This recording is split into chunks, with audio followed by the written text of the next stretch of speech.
So this guy, see the reference right there? That's what we want to do with him. This one was done with acrylics. This one we're going to hit with oils. And we're going to do something called the pre-glaze or preparation glaze, as those of us like to say. The storm made it difficult to prime anything. Yes, I mean literally here we gave up years ago. Now certain colors are going to dry more glossy. That just kind of happens sometimes. Certain colors will definitely dry a little bit more glossy. Tends to be stuff like alizarin crimson, ultramarine blue, some of your phthalo colors, right? Now, if you look at the palette here, there's this top row here where you got the whites and the yellows. That's actually your opaque paint. Everything along the side here is going to be translucent. This is kind of a, well, it could be one or the other. Now, I'm going to grab me some of my color charts here. And we like to, this is another good exercise to do. And I've done some of these are some of the videos I did on my Patreon page. Now look at this purple matter. You can see how that's glossy and you can see it's transparent, right? Well, look at the next one here. This one, you see the O, that's opaque. Very opaque. Cadmium red is going to be opaque. You've got this permanent crimson. See how glossy that is, but also super transparent. But you're going to get different effects from each one. Let's look at some of our blues here. And again, this is something that I think I've done 3 of these now for the Patreon page. So indigo blue. This one, I love this color. Hello, little hobbits. Spark my gun. Thank you so much, Skylark, for the follow. Let's see. Help prepare me for the move from Texas to Wisconsin. Yes, it's just it's all about the cold and the nasty, ain't it? Oh my God. And now Payne's gray. This one actually tends to sometimes be glossy. And then ultramarine blue. These are also very translucent. So translucent, translucent. And then let's see, we get into our phthalo blue, which is glossy, translucent, but very intense. And cerulean, which is definitely much more opaque. So yeah, well, Mocha, hopefully that the body is just kind of adapted to it and is just kind of knows what horrible things to expect. Now, we took that same thing, and this is a live session we did. So this guy was done in Payne's gray. This was done in the indigo. Now, actually, both of these have this one dried really glossy because of the Payne's gray. We hit him with that stuff to kind of tone the gloss down. So you can see the difference. One has more of a reddishness to it. That's almost more of a greenish blue. Cold doesn't mean the same to me anymore. Yeah, and then there's the wind, of course, right? All right, now let's get going with some colors on here. So this is our cheap number 8 round craft brushes, yes. This is the thing that we call the pre-glaze. Now this has less and less of the thinner in it. So a little Van Dyke brown down here. We're going to start getting some of our umber into this. Maybe a little liquid to get that to flow into some of those crevices there. Yeah, here we go. Some of this. Dum-da-dum. Now we have to start moving this up into his body. Because remember, we got the blue that's going to happen over here, right? But first, and we've started doing this with our pre-glazes. We started making these a little bit more targeted here. So we've got ourselves another one of those number 8 round craft brushes. We are going to take some of our Prussian blue over here. Thin this down. In we go. And what was chapter 37? It's got to be messy before it can be neat. In some cases, hideously messy. Let's get some of our darker blue in here. And this is just brushed on Badger Steinerres, by the way. That's all it is. I'll catch you later, Orcrist. Have a good one. Now, if you want to start painting at a reasonable time, let's see. Our jargon is from Iceland. Cold and wind here are like the base point from which our weather gets variation. Let's see. Our oil is very transparent. Oh, okay. Well, here we go. We're doing the thing. All right. So there's some of our blue starting to work its way into there. Now we're going to take some of that away. Let's take some of this away here.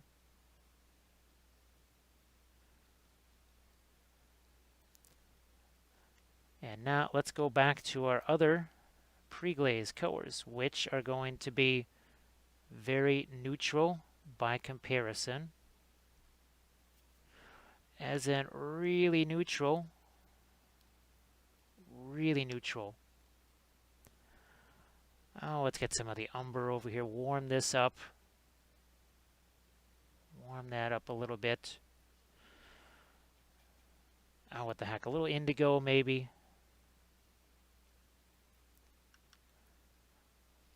And now this has sort of evolved a little bit over time. Let's see, Misty Mountains Girls said it's so crazy how some are getting snow, and here today it was nice and warm. Holy smokes. Yeah, it's I don't think we had snow today, but I think it was kind of close to that. Now, the thing about my area here is the rapid temperature shifts. So I believe it was either last year or the year before, we set a record. If you count the wind chill, we had a 105-degree temperature change in 24 hours. It went from 63 degrees to, with the wind chill, minus 40 degrees by the next day. So try that out for size. That's always fun when that happens. So again, hideous mess. Let's see. Yeah, well, we really don't do any kind of a zenithal here. What this is, and you'll see this in a second, I'm actually going to use these colors to paint with. First, though, we actually have to wipe some of these away. So let me grab a scissors here real quick. And we're going to cut these into some smaller pieces. There we go. And if you go back and watch the video on this one here, we actually threw a little bit of our orange here, and then everywhere else was more of a blue. We call it kind of a pre-glaze. Now I'm gonna sneak up with this here. There we go. So see how it's kind of tinting that with a little bit of a blue out there? Not as much as it is over here. We'll take some more away over here. Let's take a little bit more away over here. And the primer is just a single color of primer brushed on. It's always Dino-Res. In this case, what is it, the light flash? Yeah, light flash. There's a sandy color is kind of a similar thing. Oh yes, the snowstorm at Little Wars. You bet, baby. Let's see. And I complain when it's 20 degrees here. Oh yeah, it's just it's all very much wet into wet, Corey. All very much wet into wet. When I did the Sisters of Battle here, it was the same idea. So obviously, where we did the blue here, that was more of an orangey color here, and then everywhere else you had a lot of green. These golds are actually painted over the green because, well, with all of this green, you want that reflecting onto your gold metallics. So it's kind of the same idea, but here obviously your main light source there is more of a bluish tone. But you can see how we got this warm out here, and it just it's already starting to kind of translate from that warmer, more grayed down color into something that's much more of a intense blue. And also remember, less is more. The more of this we can remove, the more paint we can put on here afterwards. Also, if you want to have dark, Well, you must have light. So let's start to put in some darks. Or must have light, you want to have darks. So let's get some darks in here. Let's do this thing. Let's just start to supplement some of our shadows here just a bit. There we go. And you can see how little paint there is on that brush. Very little paint on that brush. I'll take some of our indigo over here now. And again, not a lot of paint on that brush. We're going to start to put in some of our cooler shadows here. And maybe a little bit more of that Prussian blue work its way into here. Over here, down into here. And it kind of changes with every miniature. Oh, hey, Rocky's warm. Steer out though. Thanks. Well, as you can tell, I just love the OSL. Can't get enough of it. People say it's an unhealthy obsession. Well, that and freehand. They say it's an unhealthy obsession. And all of this, think of it like a chess match. You're always thinking a couple of moves, well, hopefully several moves in advance. I always used to say with the weathering on the vehicles that it's a chess match, and then I realized everything's a chess match. I mean, for me, I don't know. I'm always like up against something. I don't know. All right, now let's start to think about what's going to happen over here. Well, what's going to happen over there is we're going to take some lighter colors here, some kind of off-white that's a little bit warmer. You can see what a dry brush that is, and then once it goes on here, it's not really going to be so much of a dry brush. Gentle brush stroke. That's the other thing too with the oils. Gentle brush stroke. We oppose the opposable thumb here. Nessie, it's like Gandalf the Blue. It's but now see how that's starting to already mix with the color that's sitting here? See how that's starting to blend and mix? Look at the end of that brush. This is it's almost like a blendable zenithal. Think about that's like a colored zenithal that's blendable because it's already starting to blend and do all of these things just kind of out of nowhere. Look what's happening. See how it's getting darker here now? But because we were doing all kinds of different colors there, umber, indigo, Van Dyke brown, some that are more warm, some that are more cool. Now, if we want to clean that brush, as always, what are we going to do? We're just going to take our paper towel, and we're just going to do that. We'll get into stuff like the cleaners and such now, the thinner. Also, too, I'm not using this out of the tube. I actually took, well, the tube of Van Dyke brown in a blister pack with some of my high quality odorless paint thinner here. Mix them up, put an agitator in there. That's what I'm actually using. So we always want to go just as dry as possible is the term that we use here. Let's get a little bit more of our lights in here. And again, you can see how little paint there is on that brush. I'll catch you later, Dragon Eye. Thanks for joining. Well, you can always either catch the highlights or the VODs. And I always turn things into highlights before they disappear. Look at how much of that paint that I just picked up. If I want to keep going, I got to get some fresh paint. I might even let a little bit of this, almost a little bit of a pinkish color get into here. Because this is what we did with the original one. Now that original one you're seeing, that was actually done with acrylics. Again, now we're using some oils here. Let's get some of that going onto this side. And we have to go back get more because it's just picking up all that dirty stuff. Corey, it does not cure in the dropper because I've got one here. Where'd you go? This is one that I made 3.5 years ago. Now, of course, I was using these nail polish containers then, but as you can see, it is just fine 3.5 years later. And well, there's several of these, like this one I mixed 6 months ago. No, it was March, I think, when I mixed that one. Now, also too, I'm going through them really fast, but they definitely stay nice, and just like any miniature paint would. And that's the consistency. That is the consistency of miniature paint.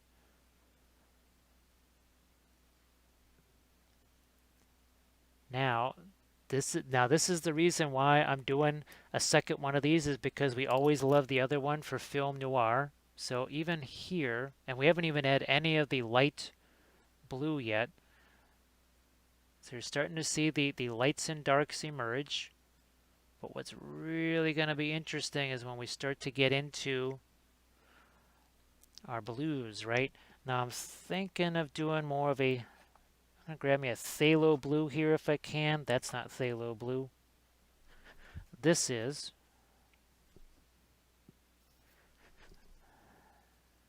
There we go. Now here I got to get the paint out of this, and I also have to get me some of my white back in here. So give me 1 second. Fill that back up here. Speaking of filling back up, I've almost used up all of the white in there. Let me see. I think we're all caught up. I'm just looking for any more questions. Exposure to oxygen cures oil paints. Yeah, it really does not cure in the containers, and like I said, I've had them in there a long, long, long time, and it's sweet. It really is nice.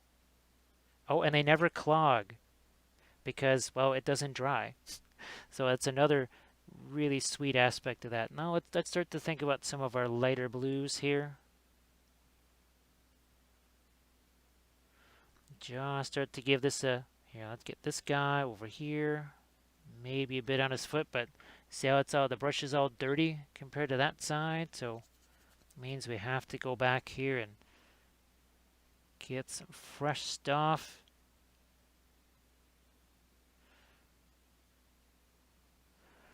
And it looks like it's very light. It is not very light. When you see what's actually very light compared to this, we're practically just doing some fiery midtones. Yeah, I like that, fiery midtones. Oh, okay, I'll catch you in a bit there, Aussie. Thanks for hanging out.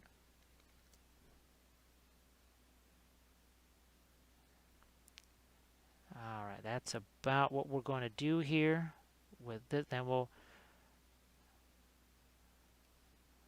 got to go into here now. We really have to start to pump up this flamey stuff now, right? We haven't done anything with that. Now this is the other fun aspect of the oil paints. Basically the fact that they are, you can have this almost be 95% just thinner, and it's going to cover better than 100% acrylic white will. So here, let's just get some of our, a little bit more of a phthalo blue into this. Let's have a couple of different lighter colors here. Let's thin this down even more.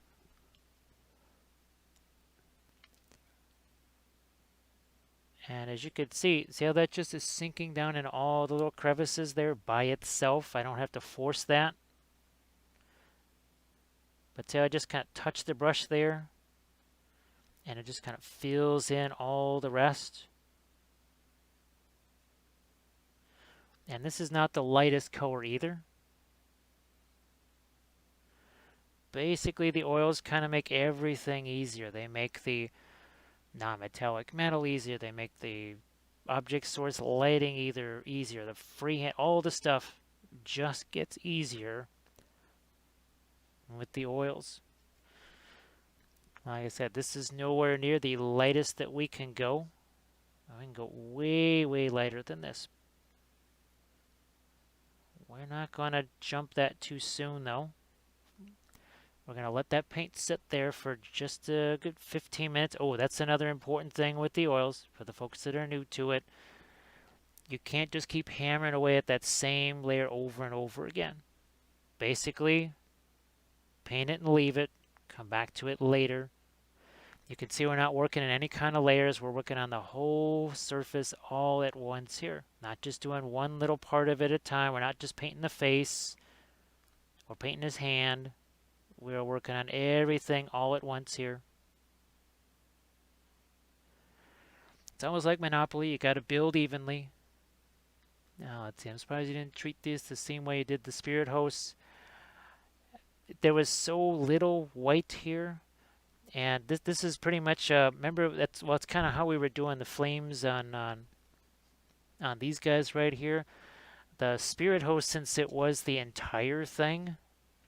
Ooh, there we go. They're so darn spindly because that the core of the whole of these things was that's what I wanted to be. That's why I started with the white there and kind of put the darker colors over the top. It's really mostly concentrated here, I guess, as the brightest stuff. Oh, no, actually, I don't use any artificial dryers on it because for me, it's going to be drying somewhere between 8 to, well, maybe 12 hours on the high side. These days, usually about 9 or 10. And for me, it's not really necessary. Now, other people they might want it to dry faster, and maybe they could use those. But for me, I like that extended drying time. Let's see, the less mistakes I make going into my first attempt, the better. Yeah, it's the other thing too is I'm never working on one miniature at a time. Gin Fritter, you have to figure. Let's see if I can find we'll just grab any old tube of paint. Here we go. So obviously, let's say this takes maybe 3 days to dry out of the tube. By the time I've got it in here, it's already at 50%, maybe less. Might even only be 40% of, obviously, all the oils and the oils. So I've cut down the drying time by maybe half. Then I'm getting out on the palette here. You can see I'm thinning it down. I'm using less paint. That's why the drying, think of it, you're cutting down the drying time by half, by half, by half again, by half again. But what Armored Wolf was talking about, and you should go back and catch this thing here. So remember the pre-glaze here was all dark? The pre-glaze here was basically white. I mean, literally it was white. And all of these darker colors were put over the top of it. So that's what he was referring to there. And this was a fantastic experiment. And it could be something I could do here. You know, I could have just started with a blob of white there and actually put the darker colors over the top of it. So that is, like I said, go back and, well, this is also a VOD. It's also a highlight, but it's also on the YouTube channel as well. I guess I like to say with the oils, you don't want to necessarily just restrict yourself, like I can only do this. You really want to let yourself try all the different things. And yeah, now look at the difference this makes.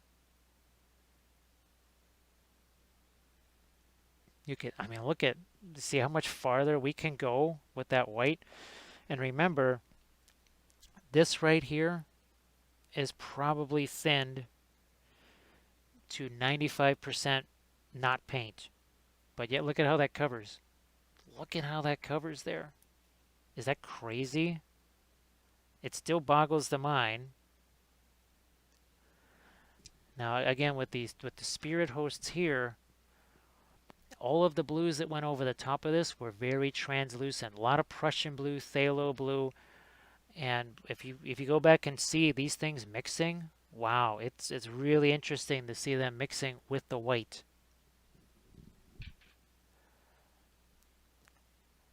Actually, Gin Fritter, now, speaking of grinding the paints and hands, I guess Williamsburg apparently grinds their paints by hand. Seriously, that's what it says on their paints, that they grind them by hand. I'm not quite sure what that means. I lost a piece of literature that showed the picture to it. Well, it's somewhere in the house, I'm sure. Don't ask me where in the house. So now we're starting to pick up more of his cloak here. We're also going to start shifting some of we might start to maybe even throw a little bit of cerulean blue in there too. Here, let's get some of our lighter blue work in here. And we're also going to have to throw in some shadows. We're still not done throwing in shadows here. We've just begun to highlight, just begun to shadow. Let me see. Yep, mortar and pestle, old school. Yep, zip zap wrap, that is actual cadmium. So here we go. So this right here, this is the real deal. This is genuine cadmium. Now, the thing is, this will cost 3 times as much, maybe, or more, as, say, cadmium red hue, which would be this. So see that says cadmium red deep hue. I think that's yeah, that they show it was like some machine. It looked like they were pressing. It's like they were pressing olive oil or something. So now we start to bring in a little bit more of our lights over here. Bang, yeah. See, that starts to look at it starts to just, it's like we're sculpting with paint. That's what I always, now obviously Gin Fritter, he comes, kind of covers both ends of the scale there. He very much has been involved in sculpting for many, many years. And there's the sculpting side that happens with the green stuff and with the with your 3D or your digital sculpting software, like your I almost said XSplit, ZBrush. So, but then sometimes we also have to be sculptors and we have to sculpt with paint, and that is what we are doing right here. Literally like carving away at this miniature. It's almost a little bit like this is a chisel, and we're chiseling away at the oh yeah, let's see, there's now some of them, yeah, this one has linseed, but some of them have both. So this one might have safflower. Yeah, see, this one has both linseed and safflower oil in it. And they tend to be a lot of your, well, let's see, does this have safflower? No, this one doesn't have safflower. Okay, interesting. What about our Fanchon Red? I'm really curious. See, that's just linseed.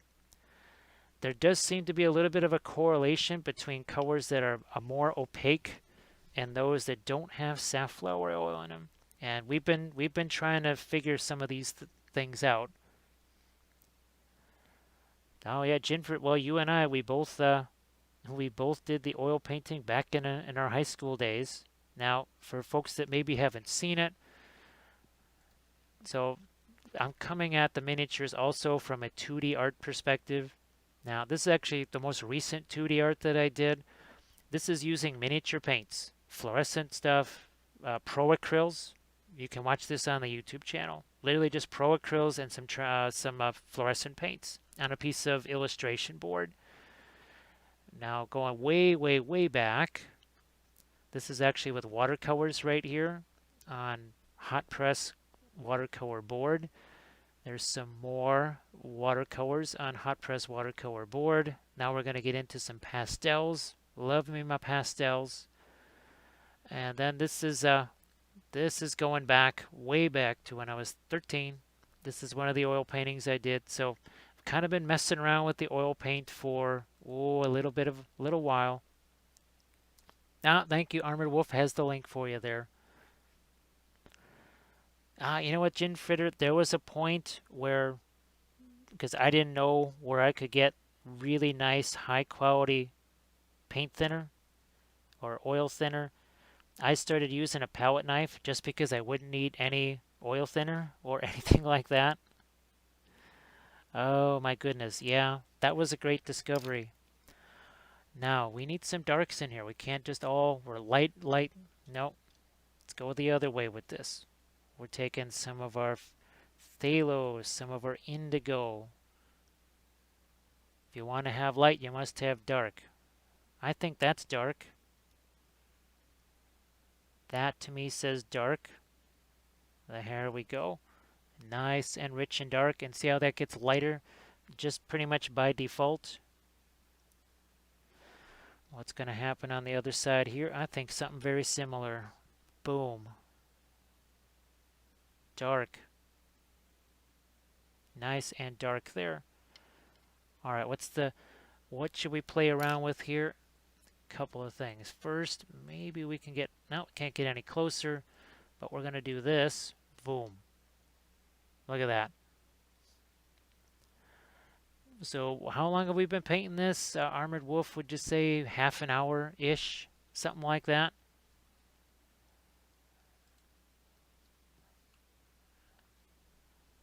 And look at all the lights and darks that we have.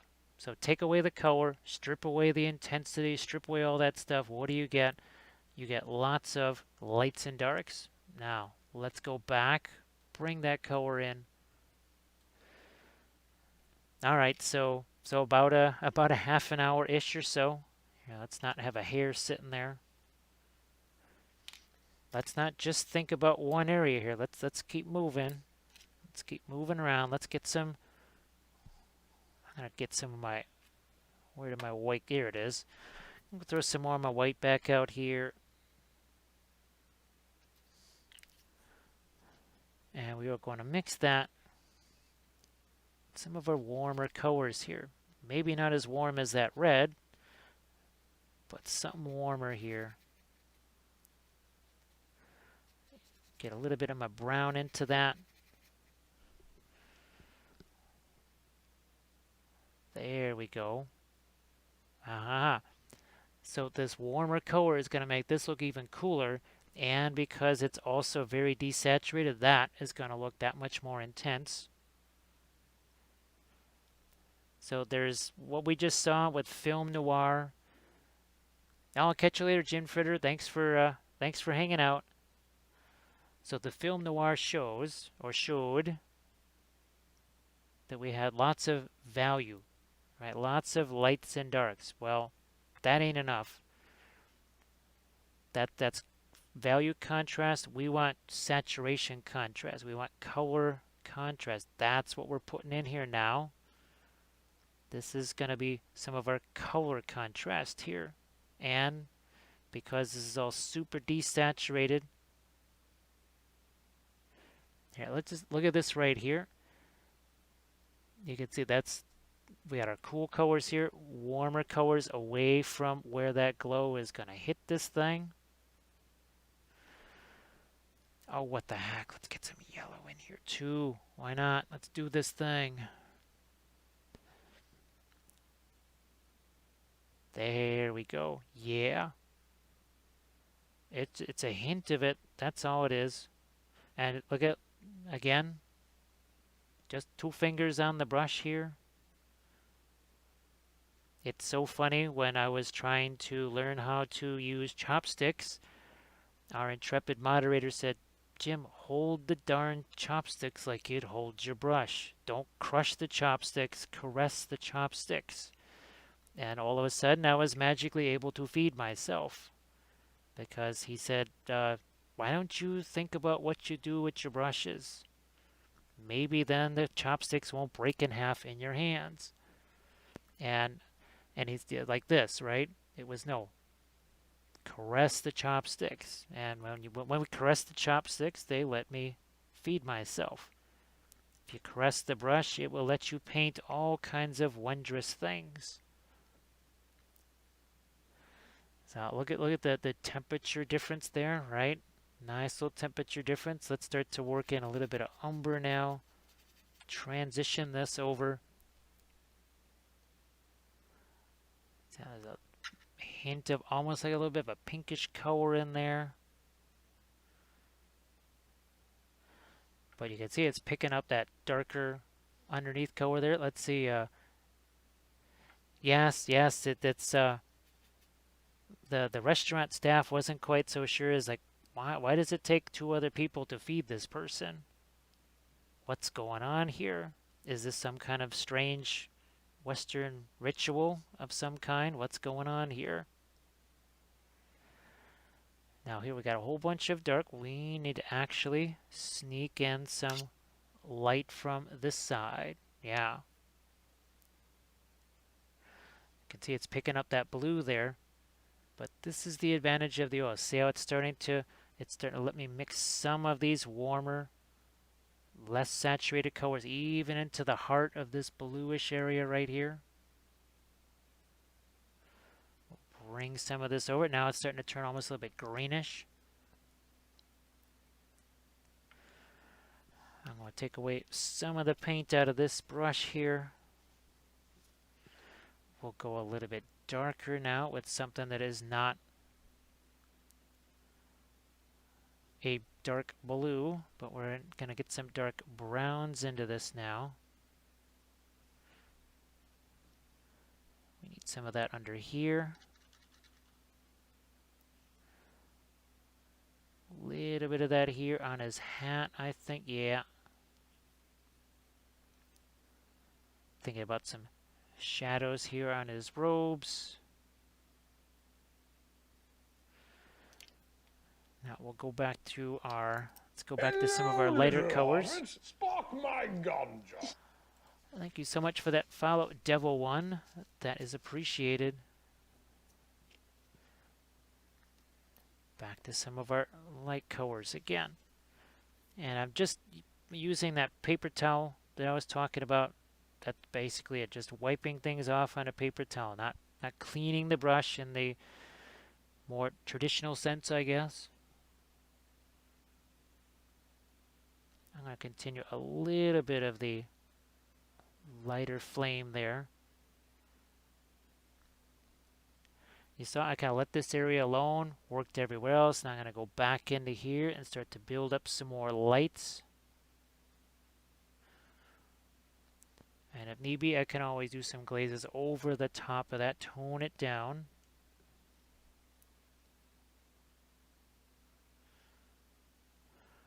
How much? We're going to have to actually, yeah, we're going to have to hit that with a decent amount of light on the edge of this cloak right here. And also his hat. And again, we're working with a quadruple 0 round. Well, quadruple 0 spotter, really.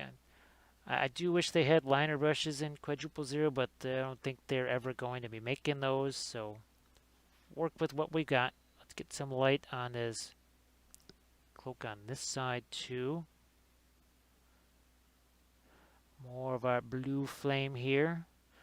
And there are tons of object source lighting tutorials on the YouTube channel as well, and I mean a ton of them. And it's blue light, green light, orange light, red light, 2 lights. Oh, thanks for hanging out, Spider-Man. Let's see. I think that's probably the next stream that I'll be able to do is one of those Thursday at midnight. Now there could be there could be a late night Tuesday one. I don't know. Just because there's a little bit of interruptions this week because of birthday things and stuff for Kathy. But I shall endeavor to try and do at least 1 or 2 more sessions this week. So again, we are not going to worry about little wimpy layer by layer things, right? We're going to take Mr. Blending Brush here. We got this big old blob of this stuff. Okay. Got the stream on alerts. Thank you. So, see how smooth that got? Look at this other side. Look at this. Right here. Hashtag no layers, baby. Look at that. Look at that. Does that not look like an airbrush just did that? Except no pesky masking or anything like that to be done. you just do it, and then you just blend it, and then you're done. And then you move on to that next miniature, and that oh gosh, what do most folks call it? Their unpainted wall of shame or hall of shame or something like that. All of a sudden, that that embarrassing pile of painted miniatures starts to get smaller and smaller and smaller. Because yes, for me, this is what I do for a living. It's what I do all day, every day, and every night, and 7 days a week, and all that. But you guys get way less chances to paint than I do, so you need to be able to at least be as efficient as possible in your painting. And well, this is one way to be efficient right here. Oh, shelf of shame. Pile of shame. Multiple spread out hotspots of shame. I mean, it's I guess if let's say if you were to reverse the roles and the dog was the owner and the human was the dog would make you look at your pile of unpainted miniatures and say, see what you did, bad human. All right, now we'll just get a couple more of our lights over here. Yes, you don't want your dog to look at you and say, are you a human that doesn't finish their miniatures? Don't disappoint your dog. Use oil paints. Now, I think I could use a couple of lights. And this is what's interesting. Oh, filbert brush, right? Look at that. That's a nice little chisel edge. Right? I can use that. I can do stuff with that. And I'm going to do that right here. Now, why did you buy these? A storage unit of shame. Let's see, a pile of opportunities. I'm so excited. Send me the particulars. Oh, okay. Yeah, there's so many different ways to be shamed with those unpainted miniatures, and it just depends on how many you got. So we're just kind of extending our lighting out there a little bit now. Now let's start to think about the other way here. I'm thinking phthalo blue. Wow, that's intense. I mean, that's an intense color, but we need to try it out.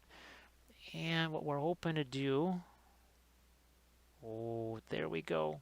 Yes. Uh-huh. See what that just did? It doesn't just, it does a couple things. It adds some value to this, but it just intensified that blue color. You thought that blue was intense. Oh, it got shelves of impending glory. Let's see.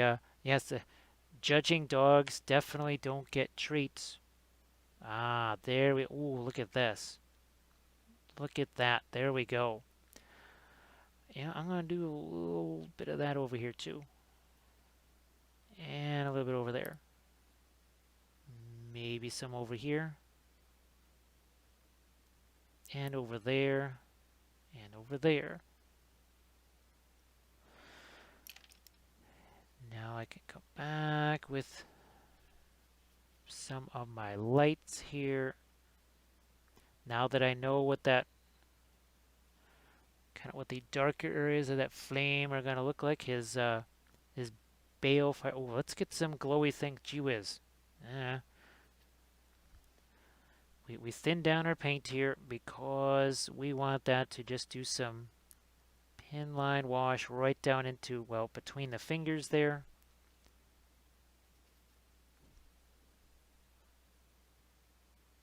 Ah, that's better. There's my phthalo. We need to poof. And here too.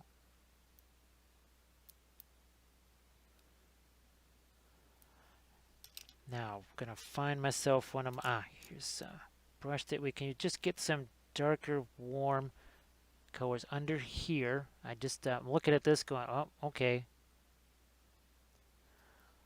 And by the dark stored figures, they're all metal, so I think one of the busts is resin, but for the most part, all your dark sword stuff is going to be metal. And I'll show you a wee bit of a dark sword gallery. Now we have a whole bunch of dark sword figures painted in oils, and I know Armored Wolf and I were talking earlier today. I actually have, as part of the dark sword series on the Patreon page, there's at least 2 miniatures where one video. Hello, little hobbits. Spark my gun, Thank you so much, Jay McDonald's, for the follow. That is appreciated. I painted in oils, and then I'll paint the same exact figure again in acrylics in the same color scheme.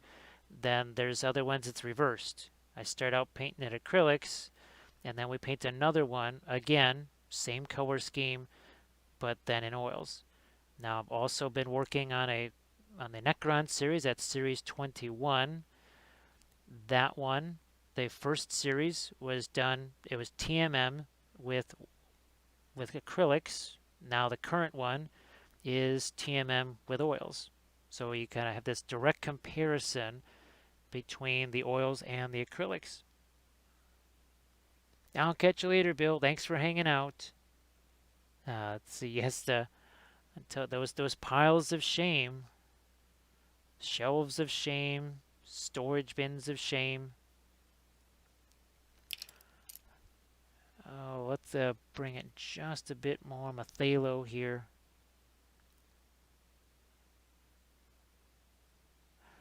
Then a little lighter. Just trying to carry up this flame a little more.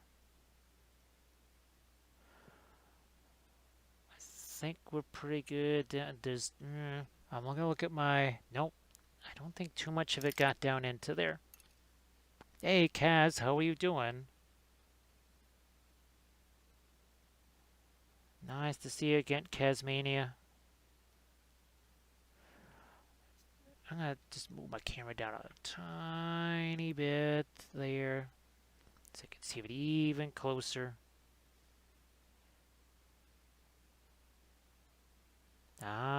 See a little more blending in there. And I was using the chisel edge of that brush. I use oil, but love the stuff I do. And yeah, well, when you think about it, there's technically still way more acrylic videos than oils. I kind of realized that the other day. I think I don't know, maybe somebody asked, and I said, oh, actually, I think right now there's still probably, what would you say, 70% of the videos are acrylics, maybe more. Could be, yeah. At the Garage of Shame. Let's see, is it possible to use acrylics over oils? So say we all. No, thank you so much, Casmania. We're going to grab this thing. 6 months, he's like, yeah, baby, there's no undead stuff. There's no undead stuff. He's like, uh-oh. I'm out of here. Now, I'm going to show you some examples of acrylics over oils, and it was by necessity. So, no, wait, this one. So on July 4th, the fireworks got so crazy here that I had to just stop painting him. He was maybe 55, 60% done, maybe 60% done. Then I was sent a message saying, oh, by the way, we need those earlier than you thought we did. We need them by Monday. And I went, well, okay, so I'm going to have to do the rest in acrylics. And I just waited for it to dry. I hit it with that Army Painter Anti-Shine. Acrylics over the top. That entire cloak with all the scullies, all acrylics. Same thing here. You can watch this on the channel. This was another case of, oh, they told you the wrong date. We needed a week and a half sooner. And I went, wow, that's nice. So the whole last 10 hours of that thing was done with acrylics over the top of dry oil paint. So it definitely can be done.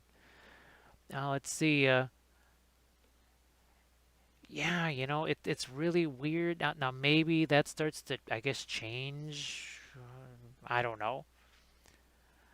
Now, of course, that means they also have to change their whole philosophy and everything else. And if there's anything I've kind of seen is that if folks, I don't know, if they have their way, they just kind of stick with that way. And well, you know me, the people would be like, "But wait a minute, that worked so well, and you've been doing it for years." And I said, "Well, yeah, but then I saw this, and it was like 10 times better." And then it just opens up, you know how it is. It opens up one door, opens up another. Well, hopefully it doesn't open up so many that you just end up falling to the ground. Oh, thanks, Rockies. Or the creature caster stuff is the oils are really handy for painting that, to say the least. If you go and check out the first King of Malefica with all the crazy purples and everything, that was another case of me trying out something entirely different. I said, well, the way this critter is, we're going to try something entirely different for our pre-glaze. And it led to a whole different rationale. It literally changed the way I thought about the pre-glaze. And we've been developing that ever since. Now let's get a little warmer and lighter on this. Yes, just a smidge. We could use some lights over here too. Even sneak in a little bit of this here on his face. Yes. Let me see. But the varnish is necessary. Oh yeah, Archgon, you can paint it right on. It just has to be dry. Like just like Armored Wolf says, as long as it is dry, that then you're solid. And I have found that the acrylics do cover the oils. I mean, even without any kind of varnish or anything like that. I know most people are more comfortable doing the varnish thing, but I have definitely used the acrylics over the top of the oils. It's just you want to let them be dry. That is the main thing. Now, what are we? Are we going to get any light? You know, I might be tempted to put a couple of lighter bands here. Acrylic wouldn't bond to oil of any kind as long as it's dried out. That's for sure. And what the nice thing is now, and if you go back and watch that creature caster one, I know people say you can't do that. And it's like, and it was kind of funny because people in the chat were saying, well, he's been doing this for the last 8 to 10 hours on this very thing, and it was definitely dry. Now, I would have preferred to finish the whole thing in oils. I was looking forward to it, but it had to literally be in the DHL the next day. And the only way that was going to happen was with acrylics. And I said, well, okay, much as I'd love to finish this with oils. Oh, thanks, Serge. I appreciate that. Um, I think with the oils, what's interesting is as long as you keep these core ideas, you know, the pre-glaze, keeping things at minimal amounts of paint. It took us a little while. Actually, what was really helpful was you guys, because you would ask questions, or you'd say, "Oh man, I tried the oils and this happened," and I'd have to figure out, okay, why did that happen? And then I'd say, "Well, how did you apply the paint, or this, that, or the other?" And they'd say, "Ah," and then I would say, "Ah, now, now I need to find some kind of a easy to just kind of blurt out in the middle of a stream expression like the dry brushing thing." There was a couple of folks, as soon as I mentioned to them just apply it like it's a dry brush, they said, "Ah, I know what you mean." And they just, boom, they just went forging straight ahead. So that's actually been the great thing about doing it on here on the Twitch channel, because I was doing YouTube Live, but I mean that's not really a chat room. That's really more like a casual observer golf clap room or something like that by comparison. Ah, Jara loves painting with the oils. Can't get acrylic to work for me. Brain just doesn't comprehend. Yeah, Jara, it's interesting because I was just painting. Unfortunately, they're not in here. but I was just trying to slam through these things with acrylic paint so I could get them in the mail, and it was painful. It was excruciating. All I could think was this could have been done sooner. And by sooner, I mean like already yesterday, instead of still working on them today.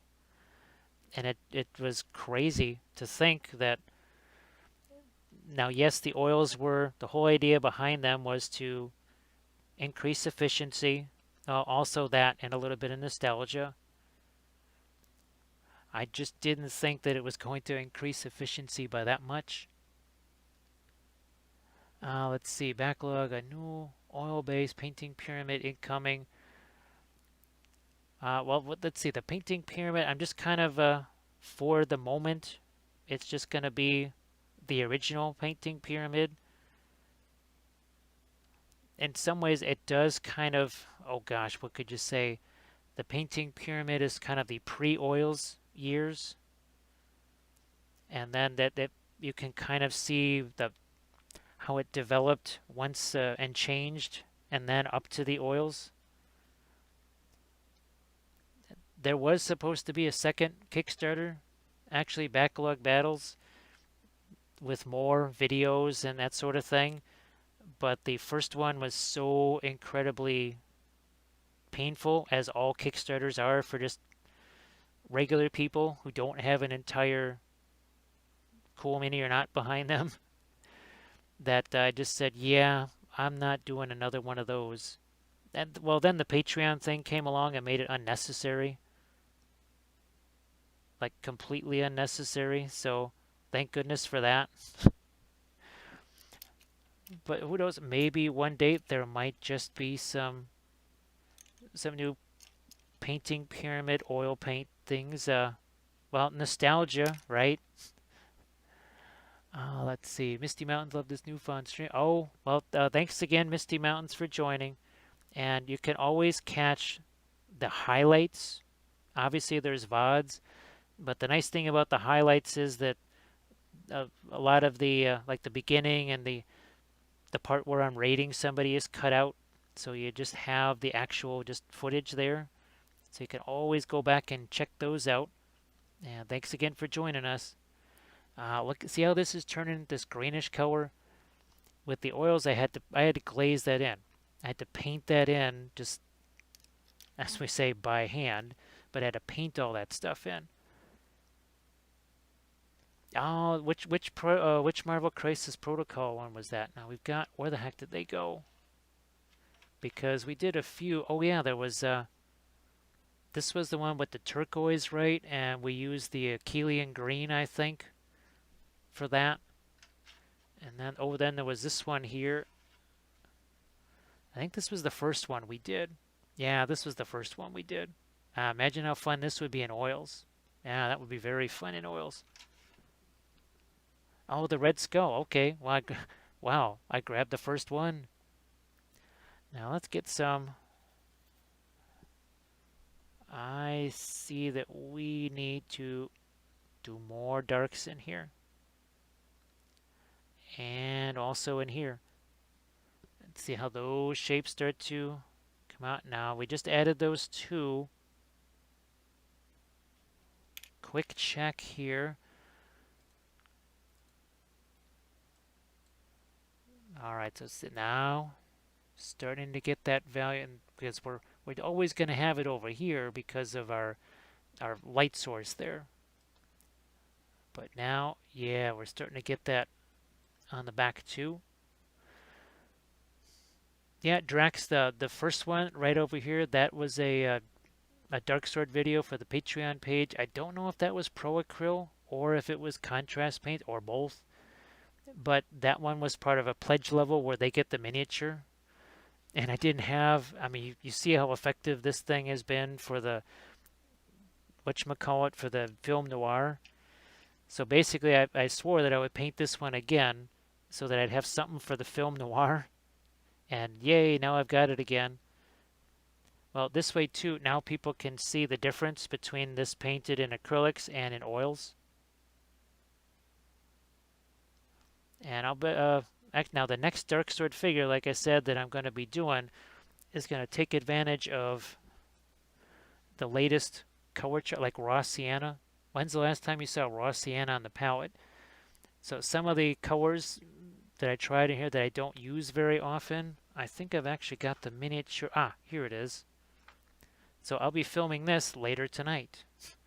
So I'll be painting her using all those different browns, mixing it with the greens and such. So yeah, this will be in oils, and that is the next tutorial.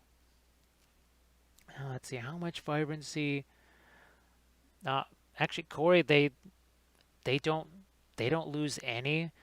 To me, they actually get more. They actually get more when they dry. It's crazy. Now, actually, now Drax, do you kind of they pretty much stay the same to you, right? After you've, because also folks, give Drax a follow because he's been using the oils for months and months, and he's part of the late night entourage or the late night cadre of Twitch streamers. Thunderdome Drew is another one. Steep Tea is another one. And, well, I know Steep Tea has been using oils lately. So if you want to get some more oil fix, definitely go watch Drax. He's always doing some really nifty busts right now. It's working on the Void Dragon for the Necrons. Oh, whoop, a whole bunch of questions here. The Red Skull. Now, what do you mix with those? Oh, it's a little bit different each time. Now, the first several are always the same. So I always have the white, then my permanent yellow, then my cadmium yellow. But phthalo green is one that we like to experiment with because it's such a powerful color. We always try to see how does this color fare against this super powerful phthalo. Now this one I mixed blue. Well, I was trying to just show people that browns mixed with blue and green are going to get you some really interesting greens. So that was kind of what these first three are always kind of the same. Here, let me grab one of the red ones. Or no, here we go. So here's one of the blue ones. So you can see the white, the off-white yellow. But this was another case that we were just trying to show how the blues also make greens and what different kinds of greens that those can make. Oh, just think of value is light and dark. Let's go 1 to 10. All right. So that white there, that's maybe value 1. And maybe what I just added here is a value 10. Everything else is what's in between. So think about maybe this area is a 2. Then over here, this is midtones, like 4, 5. Then you're getting maybe into a 3, something like that. So the value is light and dark. And the best way to show that is to go Foom and remove the color. So now we've got our value 1 over here. And now we've got probably like a value 2 over here, but then next to it is a 10. You could do that for saturation too, but value usually is light and dark. Typically, it's not always necessarily. I guess maybe it depends on whose system or who it is that's talking. I guess other people might use different things. Now here I'm actually going to let me get some pink into here. Believe it or not, a little bit of some pink there just to get something different. Something that ain't blue, something that's not green, something that's not brown. Because the original one, hobbits, spark my gun, John. that was the same way. And we welcome in Serial Killer. Oh boy, I tell you, ever since I found the, oh gosh, what was it? The blueberry, frankenberry, and the Count Chocula there. 4 boxes for $10. We are stockpiling for the winter, baby. That's gonna be like lambus bread for this hobbit. Let's get some. I think we need some lighter stuff too in his hair. I mean, we sort of want to almost do a little bit of Gandalf-y type stuff on this dude here. Ooh, ooh, a berry white green. Let's play with that. Oh, let's see. Oh, there you go. Thanks, Arch. Sorry, I didn't see your quote there. I think, oh, what was it, Nessie? I think Nessie, you were the one that said film noir has value, which is so darn appropriate on many levels. Oh, thanks so much, Zero Killer. I I've been looking forward to doing this one again in the oils after doing it. So this is the first version over here in acrylics. I do believe you can. It's on the Instagram page too. So see a little bit of a greenishness to that now. Oh, look, right next to that, kind of a pinkish red. I'm going to take some of this, mix it with my umber over here. So that's my goal. Whenever I do these kind of color chart type things, like I was showing you. Oh gosh, unfortunately I don't have the miniature. That was sent off, but it was a dark sword video that I did about reds because you saw that the color chart thing on reds. So I took a dark sword miniature. It was it was the Thief of Hearts. It was like an angel, whatever, and it was painted in all different colors of reds. I keep forgetting to get the pictures of that on the channel here, but I think no, I don't think it's on Instagram yet. It's not quite on Instagram yet. But if you want, that the pun, the film noir really does have value. Now here's some of the other dark sword stuff that we've done, and again, each one of these represents a tutorial. So that's basically five 2-hour tutorials. That's a half a dozen 2-hour tutorials. 5 more. This was another dark sword in oils, and the idea was not just how to paint white, but the pre-glaze that we changed colors. Like the dress, the pre-glaze actually was cerulean blue. Now you can watch this one on the YouTube channel, the Owlbear family. That was a blast. That one was acrylics. This one also acrylics, but I'm going to do that one again in oils because, well, it was a really fun figure. And here's another one. This was painting greens, but it was all about syncing it up with the foliage. So it was very much about the foliage too.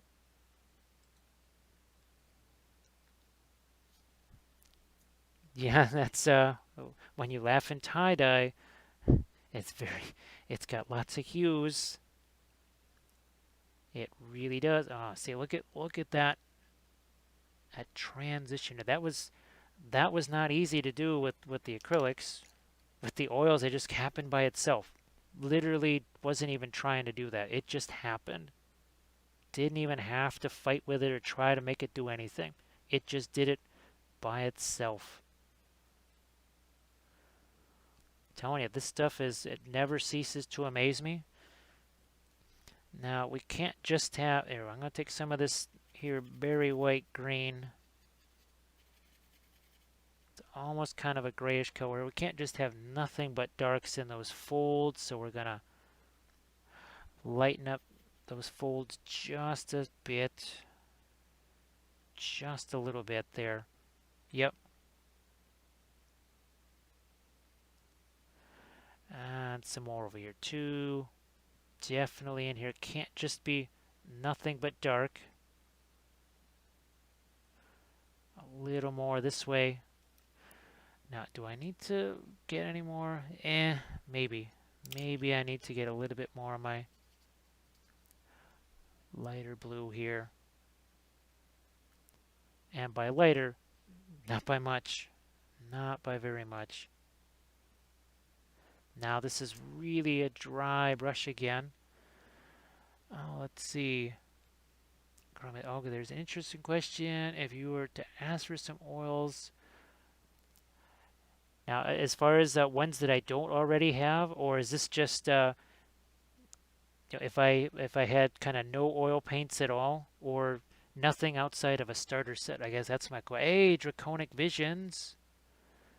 Yeah, now I think Valendar was saying that there was some meanness. The computer was being mean, and that led to some reworking of the computer, which that's no fun.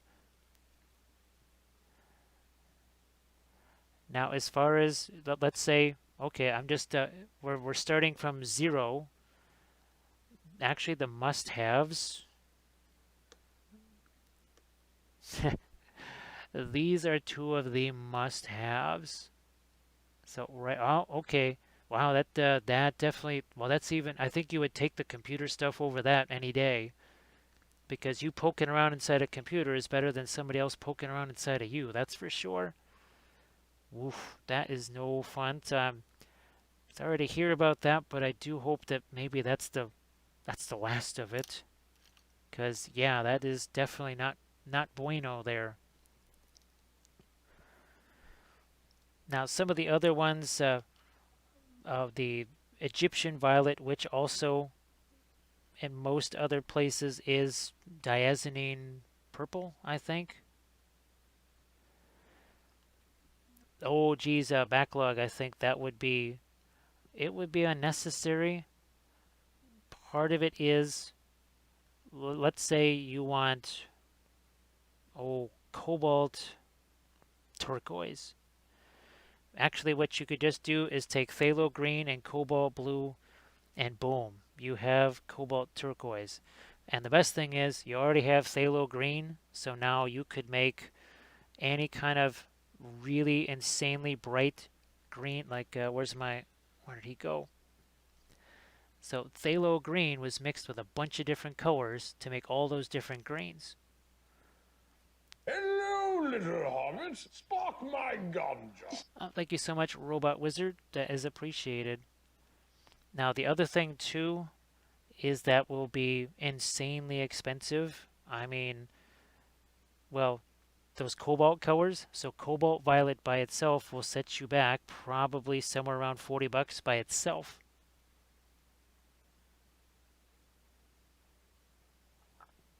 Now, if you have if you have that or the friend has the resources, I would maybe treat yourself to other paint companies. Try some of the Holbein, try some Gamlin, especially some of the specialty ones. Try the Williamsburg, the interference colors. So yeah, stuff like this here, because Winsor Newton doesn't make these. Well, Arjan, so here's this is what you would start with right here. And this you can get somewhere between $20 to $25. This is what I got, and I'm still working like my yellow ochre, the burnt sienna. Actually, this green right here, this permanent, I'm still working with this for sure. Oh, look, phthalo blue. I just put this on the palette. So it's just those specialty colors like that interference. Well, the vast majority of people, well, they're probably not going to ever need that. But I'm because I'm trying to, well, we're trying to create an oil paint line here. We are trying out all different manners of oil paints. So yeah, definitely the indigo and Terra Rosa, those are not expensive paints. Those are not going to cost 40 something dollars. So well here, so Arj, back in the day when I was doing watercolors, a tube of cobalt violet this size in the 1980s cost $27. So that's probably 2.5 times as expensive. Also, cadmium reds will be very expensive. Now, if you look at the starter set, you see that's cadmium yellow pale hue. So it's a substitute pigment right there. And it does the job. Again, I use this for years. Still use it. But if you want actual cadmium yellow, and we'll see if we can find our genuine cadmium yellow. This one is gonna, like on sale, this one was about $16. Full price, more like that whole set. Let's see, which expensive oils? uh, again, it's what you're looking for. The Holbein there was a few. Oh gosh, where are they? So out of the entire line, these two between it was the color and it was also the texture of them, the consistency that I was looking for. Now this one hasn't quite matched what I had hoped. Now the reason this is expensive is because of where it's made. To me, this is no better than the Winsor Newton stuff. It's a regional sort of thing. So in some areas, Winsor Newton is insanely expensive to get. In other areas, that Holbein is really not expensive at all. Let's see. Oh, well, the cadmiums for sure. And specifically the cadmium scarlet, if I can find that. Where did you go? Cadmium scarlet. Cadmium scarlet, there we go. This one right here has quite literally been worth its weight in gold. This one is fantastic. Absolutely love it. It's at the core of all of the fiery stuff that I've been doing. I mean, look at the luster of that. Look at the intensity of that. Now, the downside of the cadmium colors is that they will be very expensive. Now, of course, if you want stuff that doesn't have cadmium in it, and still have the cadmium name, you could always pay 4 times as much as that, because we won't even go into it because it's just too insane. But it really depends on what your needs are. Now, for me, it's a little bit different because this is what I do for a living, and having something like the cadmium scarlet, that was really valuable. Just like Al says, now not all intense reds have to be cadmiums, because this little bugger right here, this thing is opaque. You can see the opacity there, and you can see the intensity of it, but yet this is not a cadmium. Now it might have some of the same properties as, say, one of those hues. So it might be cadmium red hue, just in a different name. I don't know. Williamsburg has a crazy habit of naming their paints different things than everybody else does. Just like Drax, he pointed out to me, he said, yeah, Jim, I think that Egyptian violet from Williamsburg is just diazonine purple. And naphthol, that's another one, like Al says, that naphthol red. Let's see. Oh, okay. Also, now they're not expensive, but the indigo and the Terra Rosa, they just do everything. The Terra Rosa, I call them Swiss Army paints because they're literally like a Swiss Army knife just of paint. Now here, this Prussian blue, this is another color that I kind of avoided getting for a while because I just figured I didn't need it. But this seems to be able to do some things that like the phthalo blue can't do. It seems to, when in combination with other things, also provides a couple more opportunities. But yeah, the indigo, well, and even here, so this. Hello, little hobbits. Spark my ganja. Thank you so much, Cole10, for the follow. Now here, Terra Rosa, that was my rust color in there. That original, that cadmium, not green, but that starter set green I told you about, that was most of this BT7. It was indigo mixed with that, and then a lot of the Terra Rosa was the rust over the top of that. So it's really amazing what turns out to just be super useful.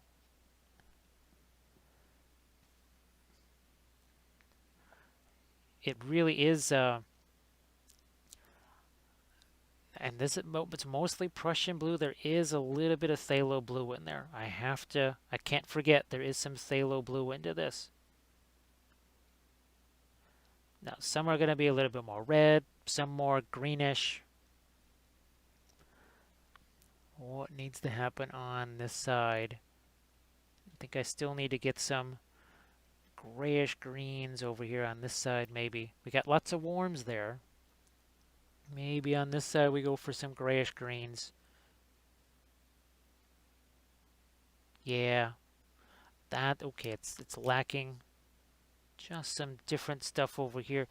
Then I'm looking back here, that really needs to be more of a shadow. I'm gonna take some of my burnt umber. We'll respect the umber. Oh, and the other thing too, the starter list of things is the base beginner's oil kit, look for indigo terra rosa, and consider, yep. And, oh, and it's just stuff like the dented tubes.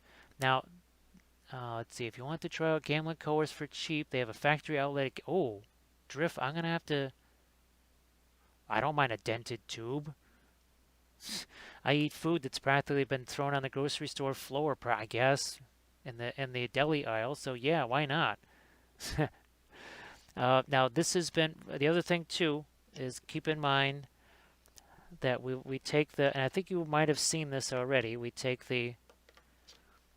this paint, we take our high quality thinner, and I'm sure our moderator's already put up the links to this a couple of times. Now this I just get on Amazon. You can also get it on probably Michael's, whatever.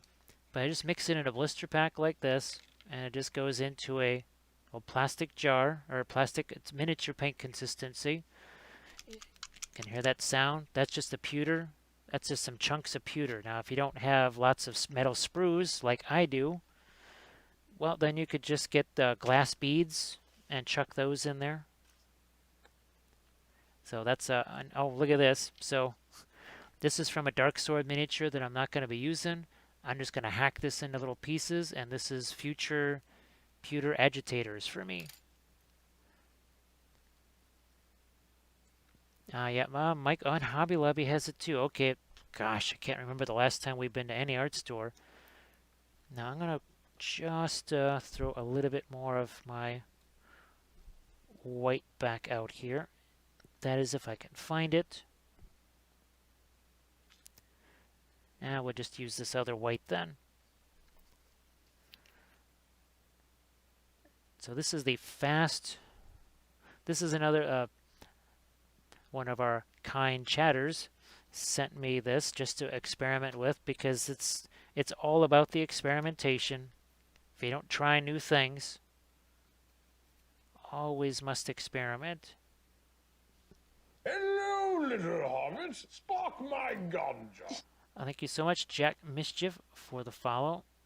That is appreciated. Well, and not Gandalf appreciates it. I think that's just going to have to be this guy's name is not Gandalf, or his name is like Schmandalf or something. Because we always got to give our guys names.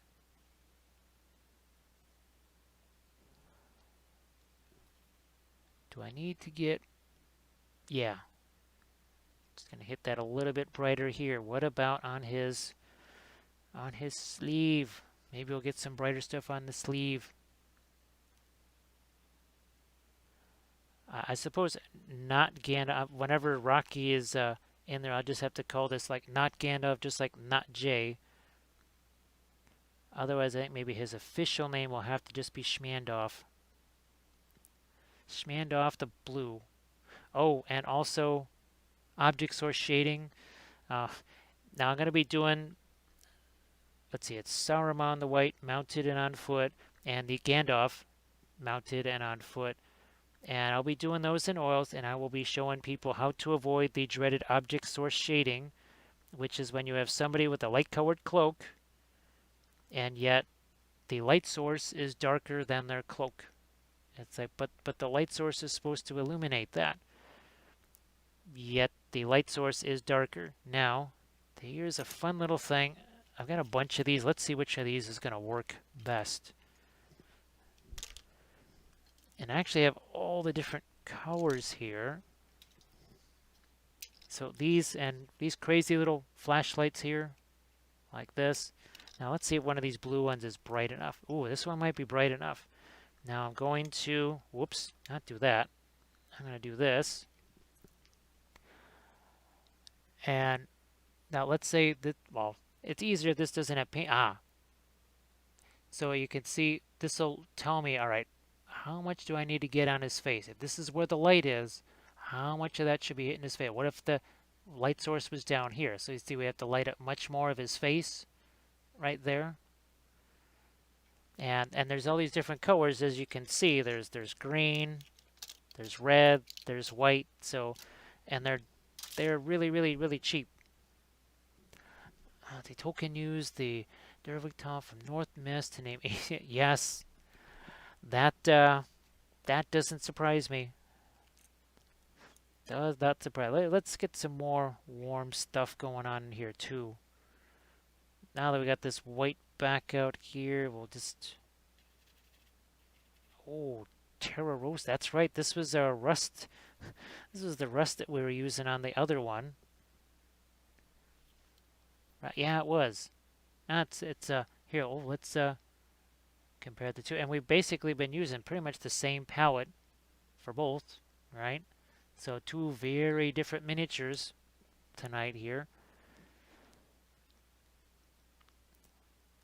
Oh, greened off. I was thinking of the Seth. Oh, well, let's just get a little hint of something that again is not just.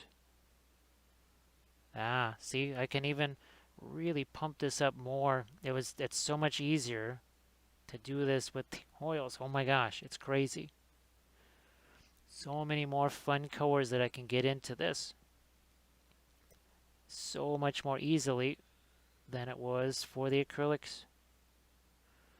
I'm telling you, it's getting harder and harder and harder to try and use acrylics at all. I know sometimes people they ask that question, well, I'm just kind of starting out. Should I just do the acrylics first, adapt to that, and then take on the oils later? Which, I mean, it makes sense. Now let's see, Gandalf was originally a dwarf name. Now I might even try to get a little bit of a, yeah, almost like a bit of a gold onto this side here. Yeah, I think we'll try and do that.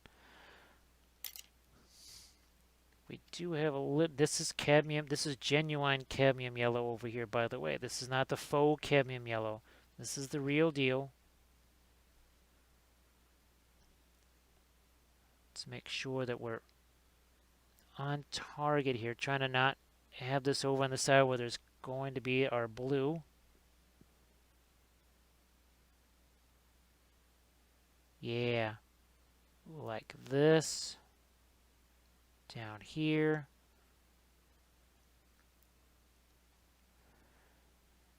And now all of a sudden his staff starts to have a little bit of turn to it, a little bit of sparkle to it.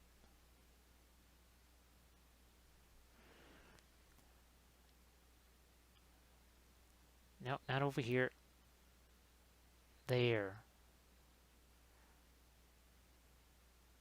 Okay, okay. I just realized that there's another little extra metal trim piece thing on there. And I'm gonna knock that down with my finger just a little bit. Again, we don't want this to be our ambient lights to be, well, lighter than our light source, because again, that's going to create some visual things where a person's like, oh, something's weird here. That ain't right.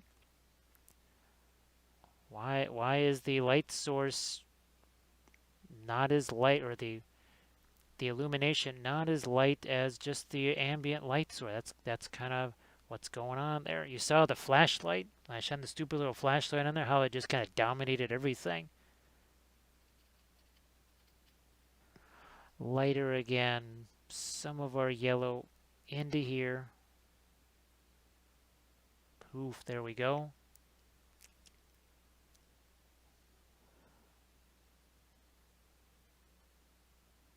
Keep going with a little bit more here. Let's just a touch of the yellow there, because again, now let's do our film noir has value. And now that's all we got is just value on here. We don't have any blues, we have no color contrast, we have no saturation contrast. All we have is value contrast, and I'm pretty sure we're still reading that He's like, this is hot. Get this thing off me. Oof, what's going on here? And there, we're back to our regular saturation levels. Yes, as we say here, you come for the miniature painting, but you stay for the puppet shows.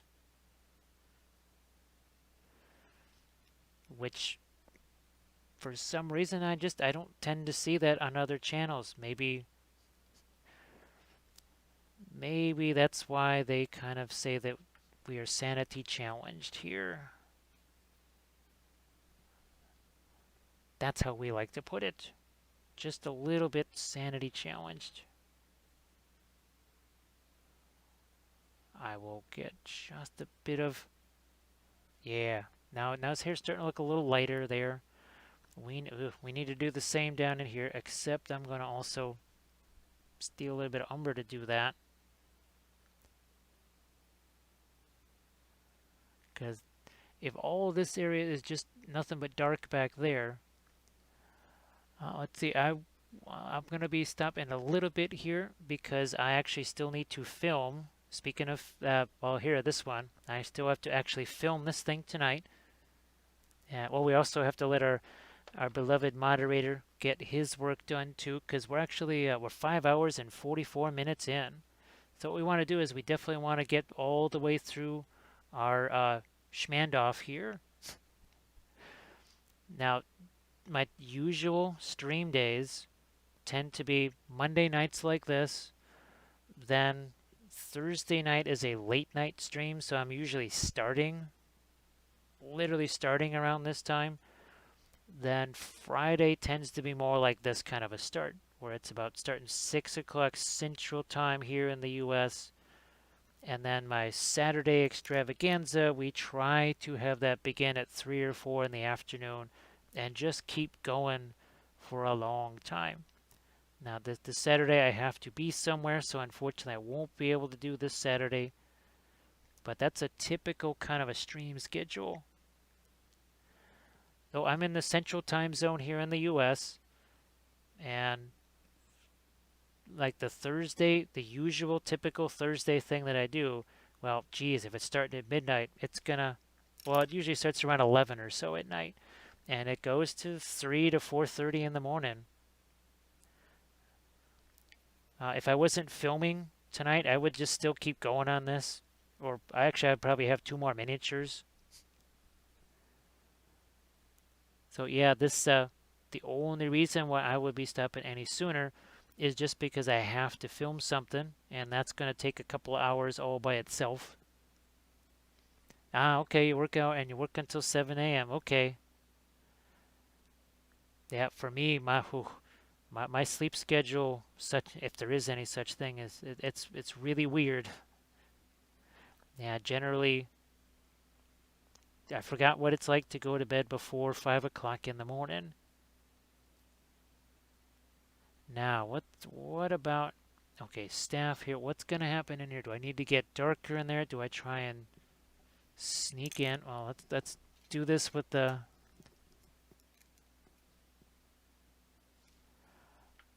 so I'm shining this down here, so it's about where I have it. Yeah, I don't think I really need to get any more light in there. What about some dark in here? Let's see if we can't do that here. And I'm thinking indigo. I'm going to go straight in. I'm not going to do Prussian blue. I'm going to do indigo. What's wild is that indigo mixed with the Van Dyke brown, it creates a black that's darker than black. That's what I needed. Boom. And guess what? I needed here too. I knew there was another area that I was forgetting, and it was that one. All right, better. Yep, that is better. Let's see. Liquid Nebula has to head off to bed. 5 a.m. for you, which has been yes, that late night. We love our late night folks here, and you have a good one. Thanks for hanging out too. I appreciate it. Hello, little hobbits. Spark my ganja. Night owls for life. Dat night owl life. Thank you so much, Clockwork Magpie, for the follow. Speaking of time, how appropriate is that? Thank you so much for that follow. Let's see, Rocky's. This is the first time I'm able to join you for a full stream and paint. Now at home sick and still okay to sit up. Well, I'm glad at least you're able to sit up and paint, because oh, that would just be horrendous. I mean, I've painted by candlelight. I've practically painted with a bucket next to me for those days when maybe things aren't going so well south of the border or something like that.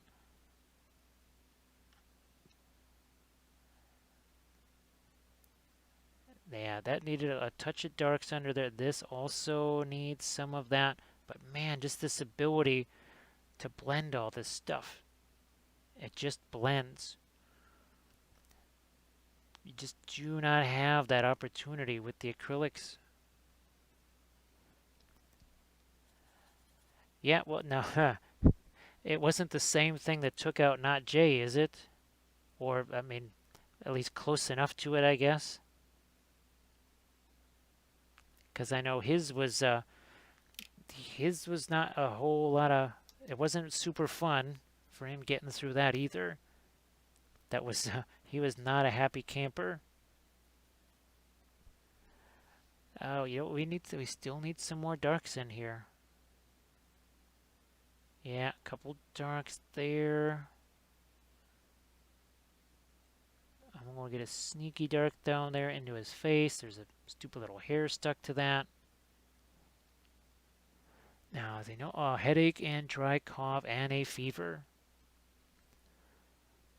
There's a lot of people that are dropping here. I know, Kathy's podcast crew. Now he's waiting on test results or whatever. I mean, of course, this is why really not wanting to do that thing on Saturday at all. I'm hoping that that's not going to end up being a bad idea, because essentially we have been completely isolated here. I mean, since March, I have walked to the grocery store and walked back, and that's about it. Which fortunately gives me the opportunity to be able to do all this streaming, which is good. Oh, thanks, Cromnius.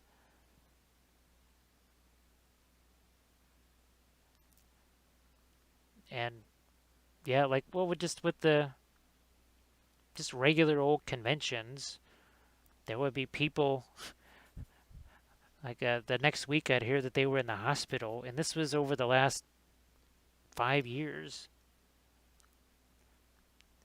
And I'd say, yeah, I've heard of, I know there's Concrete, but man, what the heck was that just nailed you? There's some fierce, nasty stuff out there.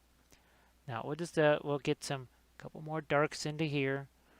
Also, these folds here, a couple of folds right there. I think that's going to be our Prussian blue there. Well, I know Reaper, for the last couple of years, they handed out these little things of vitamin C. And they said, please, yes, this is haha, but please actually, like, drink this. Because then maybe you won't get concrete as easily. See that one dark right there? Bam, look what that added. Look what that just added there. Do I need... boy. Just for funsies, I'm going to try and get a little bit of my Prussian blue right in there. Maybe a touch more. Again, Prussian blue, just like all of those intense blues, it's going to be very transparent. Super transparent. It's kind of the nature of the beast. I know some folks, it's hard for them to get their head around that notion that all of these really dark colors, As I remember someone was painting, they're trying to paint dark angels, I think, and they were using, well, phthalo green. And they said, Jim, it's all streaky. What am I doing wrong? I said, oh, you ain't doing nothing wrong. That's just how phthalo green is. Which I thought they would just be all happy to hear they weren't doing nothing wrong. But then they said, well, wait a minute. How do I not have that happen? I said, well, I mean, there are some of these different things you can sort of do, but it is translucent. Oh, look at this. Speaking of the late night crew, we have a Drew. Thunderdome Drew. So, folks, be sure to give Drew all the follows. And if you want your miniature on something besides a dead empty paint jar, you go see Drew because he'll help you get a grip on them miniatures.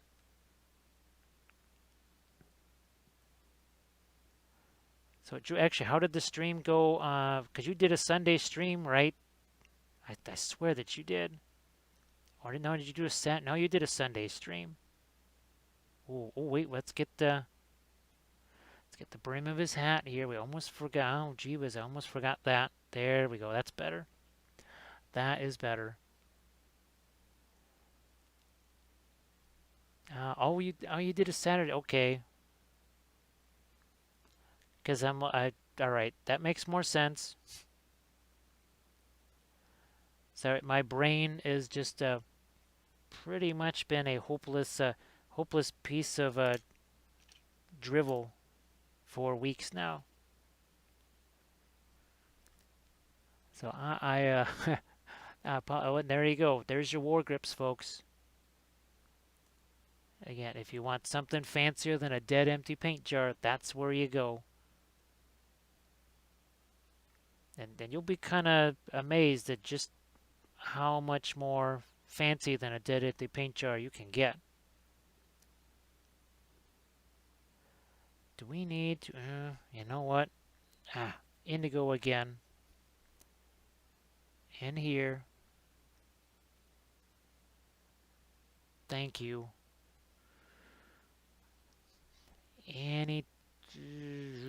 Indigo again.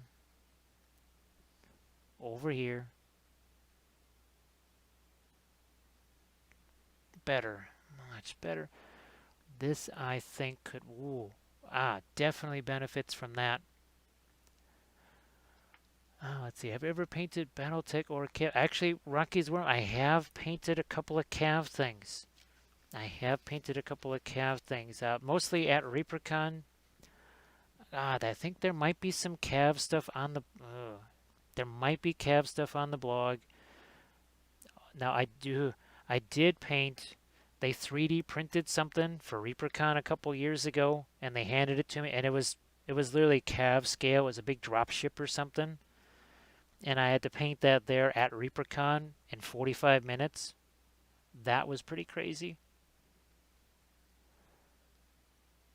But I haven't... Oh... No, it might have been Robotech. I think Lathan asked me to paint one of his Robotech things, and then he said, I hate you because now I can't ever paint the rest of mine because they won't look like yours. Now, let's see, still lurking away here, trying to get some texture or material down on a Black Templar Judicar. Oh, is that the one that's got kind of the, and you're looking for almost like that leathery, so kind of like worn leather texture-y type thing? I suppose, well, actually, some of our worn out craft brushes could definitely help for almost like a little bit of a stippling effect on that. I almost have to treat it a bit like doing rust on a vehicle. And that might be, because we were doing that, gosh, weren't we just doing that on a miniature the other day? Oh, it was on this guy. Where the heck did you go? Yep. It was on, that's what we did here, actually. Yeah, we're kind of like stippling some of our umber into that, and then we sort of just blended it out a little bit. Yeah, that's right. There's the rest of it. So, folks, Tuesday and Thursday are the normal stream days for Drew, but he's experimenting to expand the realm of the Thunderdome. to bring the dome to your home.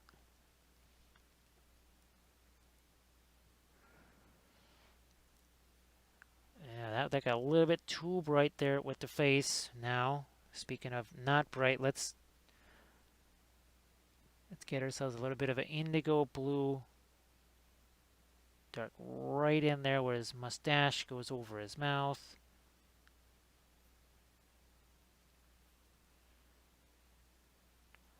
Now this is a case where Mr. Blending Brush is going to be, well, yeah, we'll use him a little bit right here on his hat. Bam. There we go. I just had a bunch of lines there. Remember, we want shapes, not lines, and that was one way to make that not a line and more of a shape.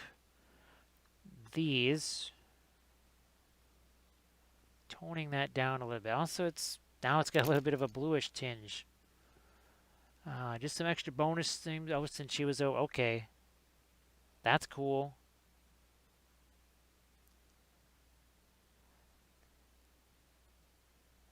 Do we need to? I'm tempted to. No, I don't want to add any more lights. I'm actually going to take this. I'm going to go oppo with that. We'll actually knock that down a bit. Again, we don't want to rival what's going on here with the illumination, which means, boom, what have we here? I mean, look at how the two sides, and you know when we bring the color back what that side's going to look like and how that's going to dominate that side. Speaking of the late night, oh, this is fun. This is fun. Let's let the Raiders come in here. Let's let the Raiders come. Thank you so much. And that's, hey, Laminess, how's it going? So you're about to see some film noir in reverse. So we took away the color. Now we're going to start adding our color. This is hilarious. I don't think we've ever timed this. So if this was Yedge, if this is Yedgy, you timed it perfectly. Literally, we were in film noir. Yes, because well, as we say, film noir has value. And take a look at what this looks like here. Let's look at this side. Now you can see we have our regular shade. Look at the top of his hat. Right, look at all this. Hey, Valendar the Red. How are you doing? And Laminas too. Now we bring back our color. Look at this hat. You can see right there. Out here we've got the value is the same. What we have here is less intense, warmer colors. Here, way more intense, cooler colors. It was perfect timing. Literally, we took away the color. Now see this one down here in the corner there? That was painted in acrylics for maybe a couple months ago or whatever. And that was our favorite figure for film noir. And I've been saying for months that I got to have one of these back because it's a pledge level. It got shipped off. So we're replacing that figure, and it's hilarious because you got it right there. So Valendar the Red, I hope everything is going okay. Yeah, this is hilarious. Oh, this is the other thing we were painting tonight. So this was a little bit of upholstery, and then we have drapes. She's literally wearing drapes. We call these these are the Von Trapp family the Von Trapp family banshees. Yes, because they like to wear drapes and they like to sing, right? About Edel. Well, actually, that's more like Rotweiss. There, no. What is the Edelrot? Ooh, that doesn't really flow off the tongue. Edelrot. But if that's what red flower means in, well, Austrian or German. Oh, thanks, Drew. Yeah, this is the one we did tonight, and I can still go back and mess around with this some more. But this was hilarious here because it's so much like the inside of a coffin. Let's see, a solar powered turn. Oh yes, I got one of those too, and I love it. It's hilarious that it just runs on its own light. I just love it. So welcome in, Raiders, and aside from all the hilarity, we are working with their oils, and by oils we mean taking just a standard tube of indigo like this. We thin it down maybe roughly 50%, with our high quality thinner. Mix it in a container like so. You can hear that agitator in there, and boom, that's what goes on our palette over here. Thanks, Snickernack. And folks, be sure to give Snickernack the follow. I mean, I'm sure you already are, because if you're part of the late night crew here, you must already be giving Snickernack the follow. Oh, I can see a couple more areas where we could use some of our Prussian blue. Yes, I can. Here, then we'll maybe throw a little bit of a skin tone on his face there, which means Terra Rosa. So let's get our Swiss Army color here. The Hangry Hippo for the challenge on the Reaper Facebook group. Oh, well, I never really know. I'm always so far out of the loop on all the contests and stuff. But that sounds very much like a Reaper contest, a Hangry Hippo. Now, let's, this is our Terra Rosa that has been thinned down like a lot. And by a lot, I mean a lot, because you could see that little bit of the skin tone in there.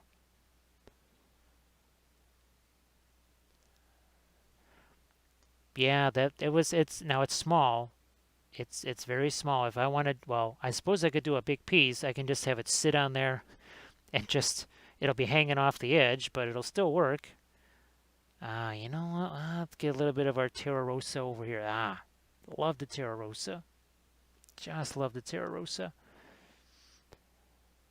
You got your black. Yes, and what Thunderdome Drew is saying there, that's no joke. I mean, yeah, it's funny, but it's funny because it's true.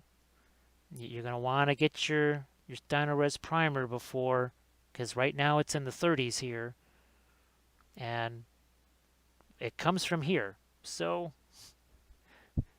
now he's probably an hour and a half away from me here just because of traffic, but distance-wise, he ain't that far away, and that's where the factory is, and that's where it's got to come from. So just maybe think about getting that stuff now. See, sneaking in a little more Terra Rosa there. Yes. Yeah, the gray and the white will turn into sponge. Yeah, Snickernack, we talk about normally, let's see, Adepticon, Reapercon. I would normally have 3 resupplies by now instead of 0. So I have had no resupplies this year. Now you know why we're down to this is our one and only primer. Oh, geez, I don't even have. Oh, here we go. Yeah, that's our one and only primer color there. Well, we have other ones, but I didn't want to use slate blue. Let's see. I think the warmest it was today was 63. Yeah, it's about 30. Well, it's probably more like 34 degrees out there now. It was 37 degrees and rain when I had to walk the mile and a half to deliver ballots and then walk to the store. Let's get some more of this Terra Rosa over here too. Let's just go berserk with the Terra Rosa right now. Oh, Arj, well, you figure that 0 degrees Celsius is our freezing, so it's maybe 2 degrees Celsius here, something like that. And if you really like the cold stuff, just come over here. If you like extremes, like the St. Patrick's Day where it was 89 degrees, and then the very next year, St. Patrick's Day was 24 degrees and 6 inches of snow on the ground, like the very next year. If you like weather variation, come on down here. So it's 39 there. Mini day trader. Now that's what I like to see. That's what I would just really enjoy, some nice cold, crisp weather.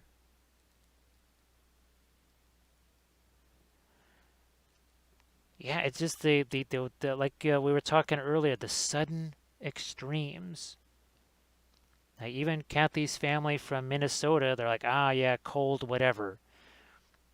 I remember they were weeping on the street corner. I'm sitting there waiting for a bus. We're waiting for a bus to go downtown, and they're sitting there, and I don't know, it was maybe October or something like that. It was 39 degrees and rain and 40-mile-an-hour wind, and they were about to go curl up into a ball. And I said, "What? You guys are supposed to be all weather hardy and all that kind of stuff. Not 37 where Rocky is down south.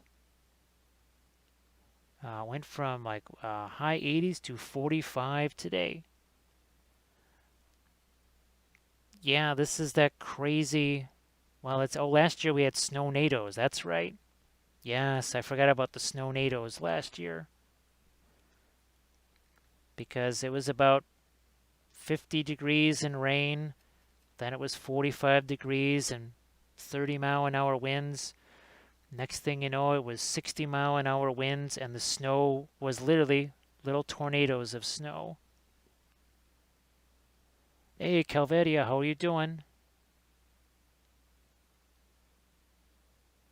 Oh, geez, oh man, talk about lake effect snow. Lake effect snow.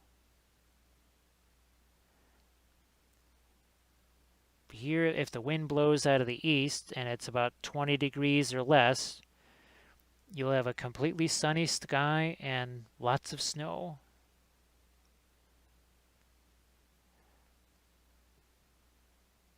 Yeah, no, I'm not going to get any. I'll just have a little bit of the white get in there. Then we'll bring back our blending brush like you do. And we'll just smooth some of this out here. What about you? Aha. Another area here. Blending brush, going to smooth that out. I'm looking, oh, see, there's another area up here where there's like a weird stray brush stroke right there.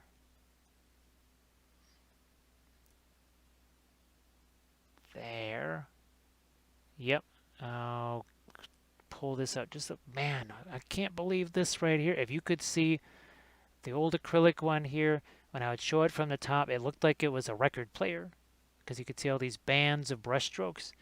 And here, bam, they're all gone. I know, well, who was it earlier that was, oh gosh, can't remember. They were getting their first airbrush and stuff. Like, well, I have a hairbrush. Huh? See what I did there? That's a hairbrush. Let's see, not uncommon to see nothing over 10 degrees for a month in January. Yeah, Drew, that's, well, I would just wish it would stay that way. Here it tends to be the, well, let's do the 10 degrees for a week, and oh look, now it's 50, and then water mains go boom, which is not delicious. Oh, let's see. Yeah, well, I think well, in honor of Rocky's War Room, we called him not Gandalf, but I think just in terms of our regular Lord of the Rings crowd, we'll just call him Schmandolf. Schmandolf the Blue.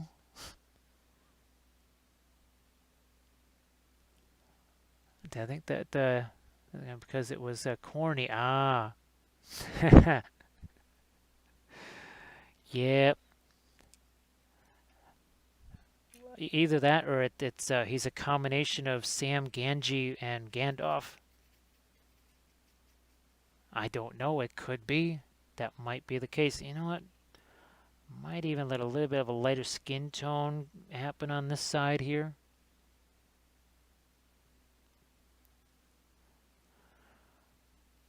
And I'm looking now.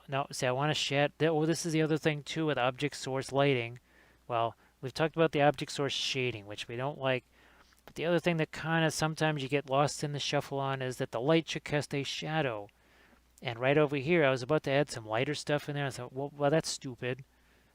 This thing's casting a shadow over here. Why in the world would I be adding anything that's light over here? So sometimes you just gotta stop yourself. Say, remember gratuitous brushstrokes? Sometimes there's gratuitous colors or gratuitous highlights. Ooh, maybe we need to that. Hello, little hobbits. Spark my ganja. Thank you so much, three-legged orc, for the follow. Maybe we got to turn that into chapter 38. No gratuitous highlights. Well, we have painted some orcs. Well, I don't know. She doesn't really count as a one-legged orc, but she's standing on one leg. And this is how we started, well, Sporktober, technically. We started out with orcs. We have painted some other orcs. Oh, yeah, that's right. We painted a couple of our Lord of the Rings orcs. Oh, there's another one here, too. Yeah. I think we were just kind of painting these up as Morannon orcs or whatever. Oh, wait a minute. And we did the creature, this one. So we've actually done more orcs than I thought this month. We did this one this month, didn't we? Yeah, I think well, this might have been like the second thing. Let's see. I think we're all caught up on the chats. I'm gonna just see if I can't sneak in a little lighter skin tone here. And I mean just like a little bit right here on the side of his face. If I can. There we go. Yes, it's in shadow from the hat and all this other kind of stuff. However, I mean, I don't want him looking like a total smurf. Oh, thank you, three-legged orc. Yeah, we're trying to... Because people have asked, well, gee, Jim, don't you have any orcs for your Lord of the Rings armies? And I have lots of wraiths now. I have Easterlings, Canned, Dunlendings.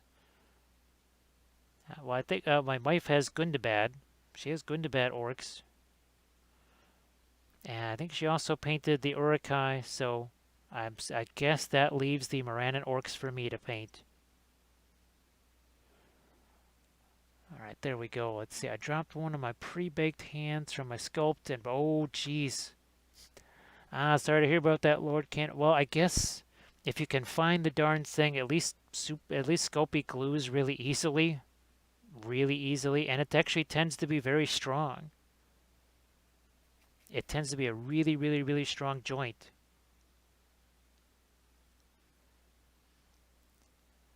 Oh, the macaroons.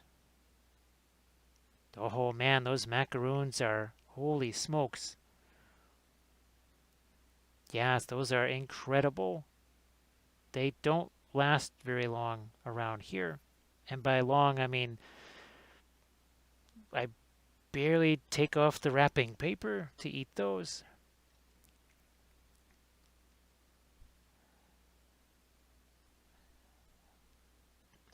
There, okay. Now, what's going to happen here? So, I'm looking at this coming down here. Do I need to sneak in a little bit more? Not quite. Maybe a mid-tone of blue here. Just in this area. We can always get rid of it if we don't like it, so I'm just going to put a little bit there. We'll grab Mr. Blending Brush here.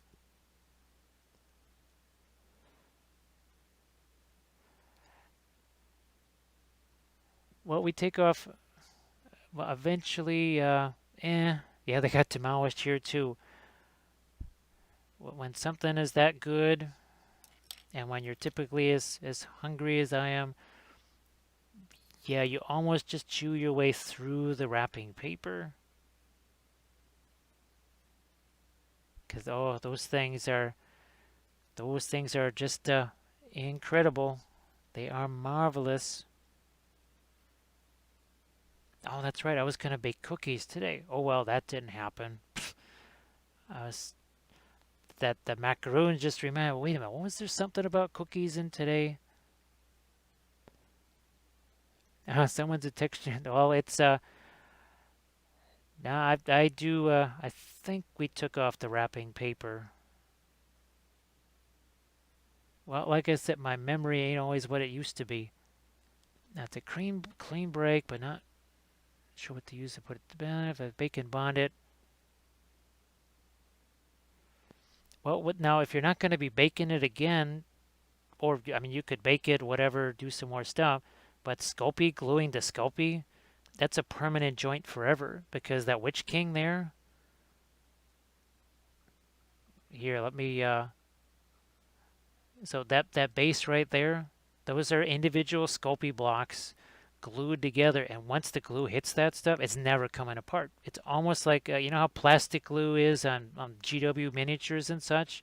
That's going nowhere. Sculpey to Sculpey and super glue is forever. It will never come apart again. I know because there are times when I said, "Oh, that's not quite where it has to be," and then the super glue said, "Guess what? It's there forever. You're never moving that."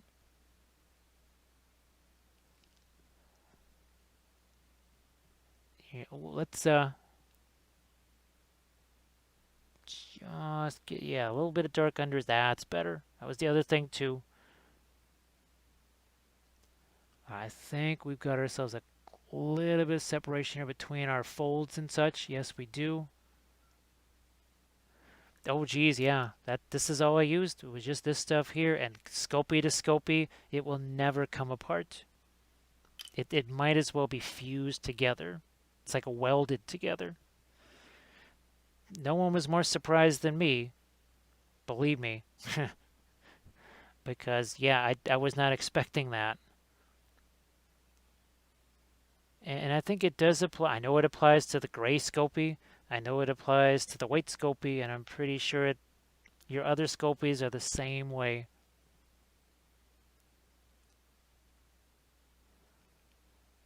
That's why I love super glue. Not well, not super glue. That's why I love my Sculpey because it just does so many different things. I guess if I ever get a chance to sculpt those, I think I'll just sculpt the bas relief faces first and try to instead of trying to sculpt whole busts. Yeah, just like a bas relief face. That way I can make a simple one part mold, basically a press mold or a pour mold as the case might be, and then sculpt some hair around it and do whatever. And then we can have a nice, almost maybe 1/8 scale or 1/10 scale face to paint here on the stream, which would be about that big or so. That slight umber brown patch of color crosses. Oh, thanks. It's gosh, I like that two lighting, right? The dual light source thing. It kind of it makes this look that much more intense by giving that sort of a mid-tone on that side of his face. That I guess that's why I like the object source lighting so much, and we can see the difference between a couple of different types here. Here we actually have a almost like a purple type, and then we've got our. Now let's just grab a different one here. Yeah, I mean, three very different types of light. Hello, little hobbits. Spark my gun, John. No, thank you so much, Winter's Rain, for the follow. And it really does. It can just set the tone for, well, an entire faction of, well, there's her sisters. I mean, I just, and that one in the back, that the Sister Repentia Sergeant right there, whatever, with the three light sources, that's extra fun. Oh, thanks, Winter's Rain. I appreciate that. Yeah, let's do we need to get you know what? No. I like the dark on that side. Do I need to get some more darks over here? Yes. I'm looking at this, and that might have to be in the form of a bit of almost a little bit of a pin line wash there, just to get this to set down into these crevices right there. And that's just a matter of touching the brush there. The paint just kind of flows out and goes in all those crevices. Oh, thank you so much. Let's see. Oh, you didn't get to see the our Von Trapp family banshees right here wearing their drapes as they go singing around, uh, the capital there of Vienna or Salzburg. I think that's where they were located, in Salzburg or whatever. So yeah, this one was really fun earlier here, doing our little coffin interior on the inside of her cloak there, and that little floral thing going on there. And then you can see here was our pattern over here that we wanted for this part. I hope that, well, now it is Tuesday, so it is no longer Monday, but hopefully Monday wasn't too painful for you. So many people in the chat here had a Monday to regret, to say the least. It was too much Monday for just about everybody. There was just a wee bit too much Monday. All right, now almost okay. If there's a it's kind of now here. It's almost like Sauron of many colors, because we were just discussing that yesterday. I've got an old Sauron. Oh, here he is. Now this is the old metal Sauron, and I'm just trying to figure out some way to do Sauron of many colors. I guess an interference. Well, he would be. Well, what was it? Sauron and a Technicolor Dreamcoat or something like that. No, as Art says, it's a bit too much 2020 right now. Yeah, people would like a bit less 2020. Let's just take our green over here. So this is our berry white green, otherwise known as berry green, from Holbein. So it's kind of like a yellowish into the blue, working its way into the blue. A galaxy nebula cloak. I think that might just have to be the way to do it, because Hello, little hobbits. Spark my ganja. hey, paint more minis. Let's see, the Monday was kind of average. Yeah, for me it was a running around kind of Monday, and then Tuesdays, every day this week is going to be up tempo, to say the least. I'll catch you later, Rocky. Thanks for joining. Thanks for the bits and such too. Appreciate that. Oh, that's right. We had a hype train. Now, of course, not the. We didn't have the 208% stream crashing hype train. A little touch of green in there. Okay, boom. That's better. But we might have to. That might have to be the trick for him. Is this some galaxy type stuff? I mean, we've been looking for an excuse to mess around with that anyways.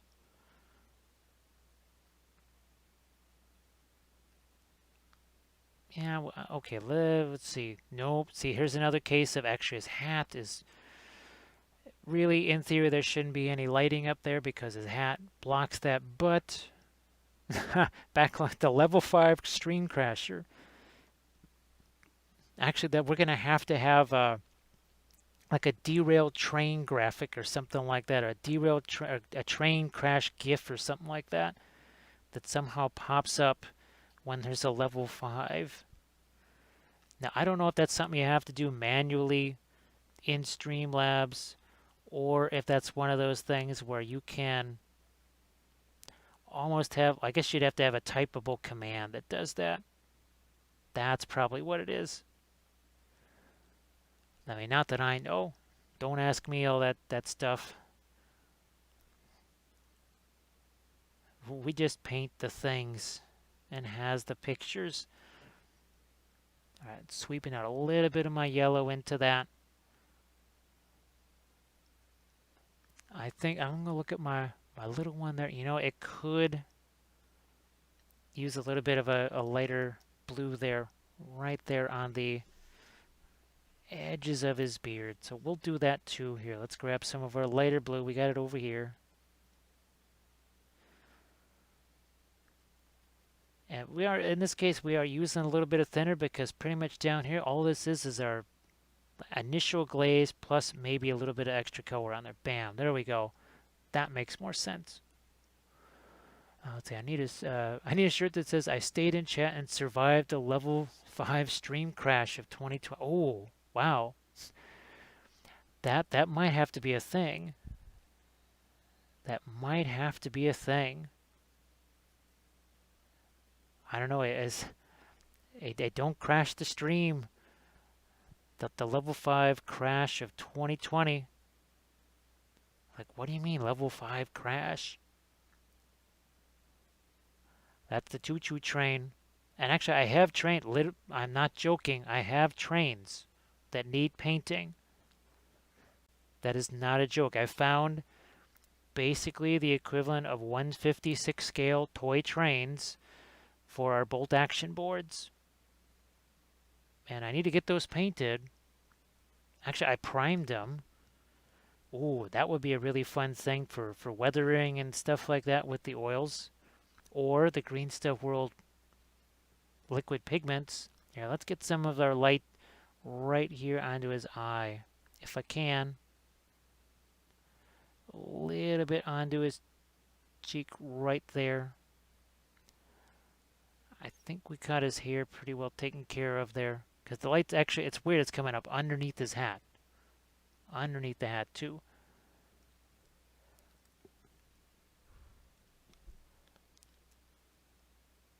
Yeah. That would be a blast. But boy, yeah, we need a choo-choo train. And if I can get the choo-choo train painted, then just like when someone calls out the Rohirrim, we'll literally have a physical train. I mean, yeah, anybody can have a GIF go across the screen, but just imagine instead of a choo-choo train to Rohirrim, what if it was an actual train that drove on by? I like that. And then we'd have to have a little number. We'll have a little number that gets stuck onto that saying what level. Oh, we have to do this then. Which means we need lots of hype trains as the train is being painted, of course. Before that particular train leaves the station. Oh, this is metal. I really should get a nice little glint on there. I mean, I would do it anyways if it was just ambient light. Since we got ourselves some nice glowy, crazy blue light here. Oh, let's see. I have a part of a miniature that not even primer will stick to. Oh, Zera, one thing you can... oh, you probably don't have sanding sticks, do you? But if you have sanding sticks... oh, I think I got one over here. Maybe get to it without knocking everything over. There we go. So sanding sticks, if you rough up the surface a little bit with a sanding stick like this, that might just be enough to let that primer stick to it. Now, no guarantees, but there's times where I've been desperate enough to try that little gambit. Sometimes that works. Wow, that's some pretty intense. I'm assuming some kind of resin. Oh, it could. But it's only one part of it, right? All right, I was thinking it was that very nasty stuff where you need that super crazy primer that physically melts the surface. Oh, let's see, didn't use phthalo green this time, and the pre-glaze didn't streak. I'm glad, Baron von Mini. That's good news. That's crazy about those colors, isn't it?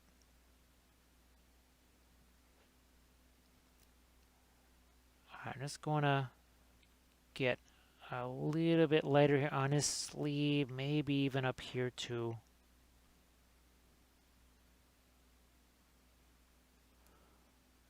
Over here.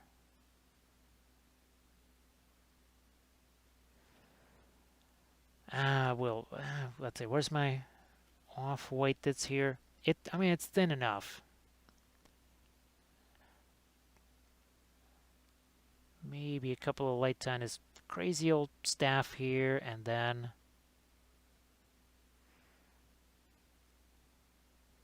alright, that's just a bunch of metal chunks down there. Anything else? Oh, and you can paint your grass tufts too. So I'm going to put a grass tuft here, say. Well, we did it on these guys. Yeah. See how we painted the grass tuft right there? Because, well, we wanted our object source lighting, right? So you can paint the grass tufts, no problems.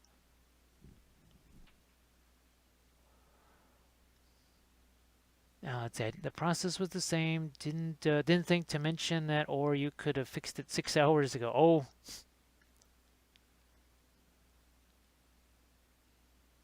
Oh, hey, Avocado Kids, how are you doing?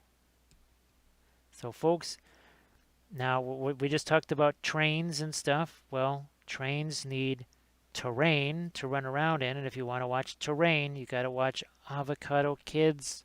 Be sure to give Avocado Kids that follow.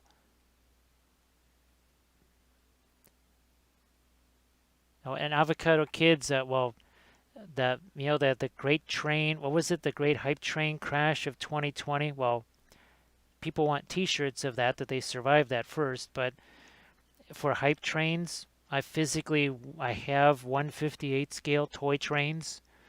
Actually, you can see it on my blog. If you go to the blog, you will see the very trains that I discovered for my bolt action terrain boards. So we will paint up the train, and this way we will have an actual hype train, like a physical train. Because I'm pretty sure there's nobody's stream where you've seen an actual train go choo-chooing by on the screen when there's a hype train. I ain't saying, I'm just saying. Now I'm going to add a couple little darks here on the opposite sides of my little pieces of metal here that we want to have with our blue glow. Might even darken that. Might even go with more of a mid-tone into here. Alright, and also this side of his leg. I'm looking at this going, I think maybe some light could filter down in there. Not too much, but some.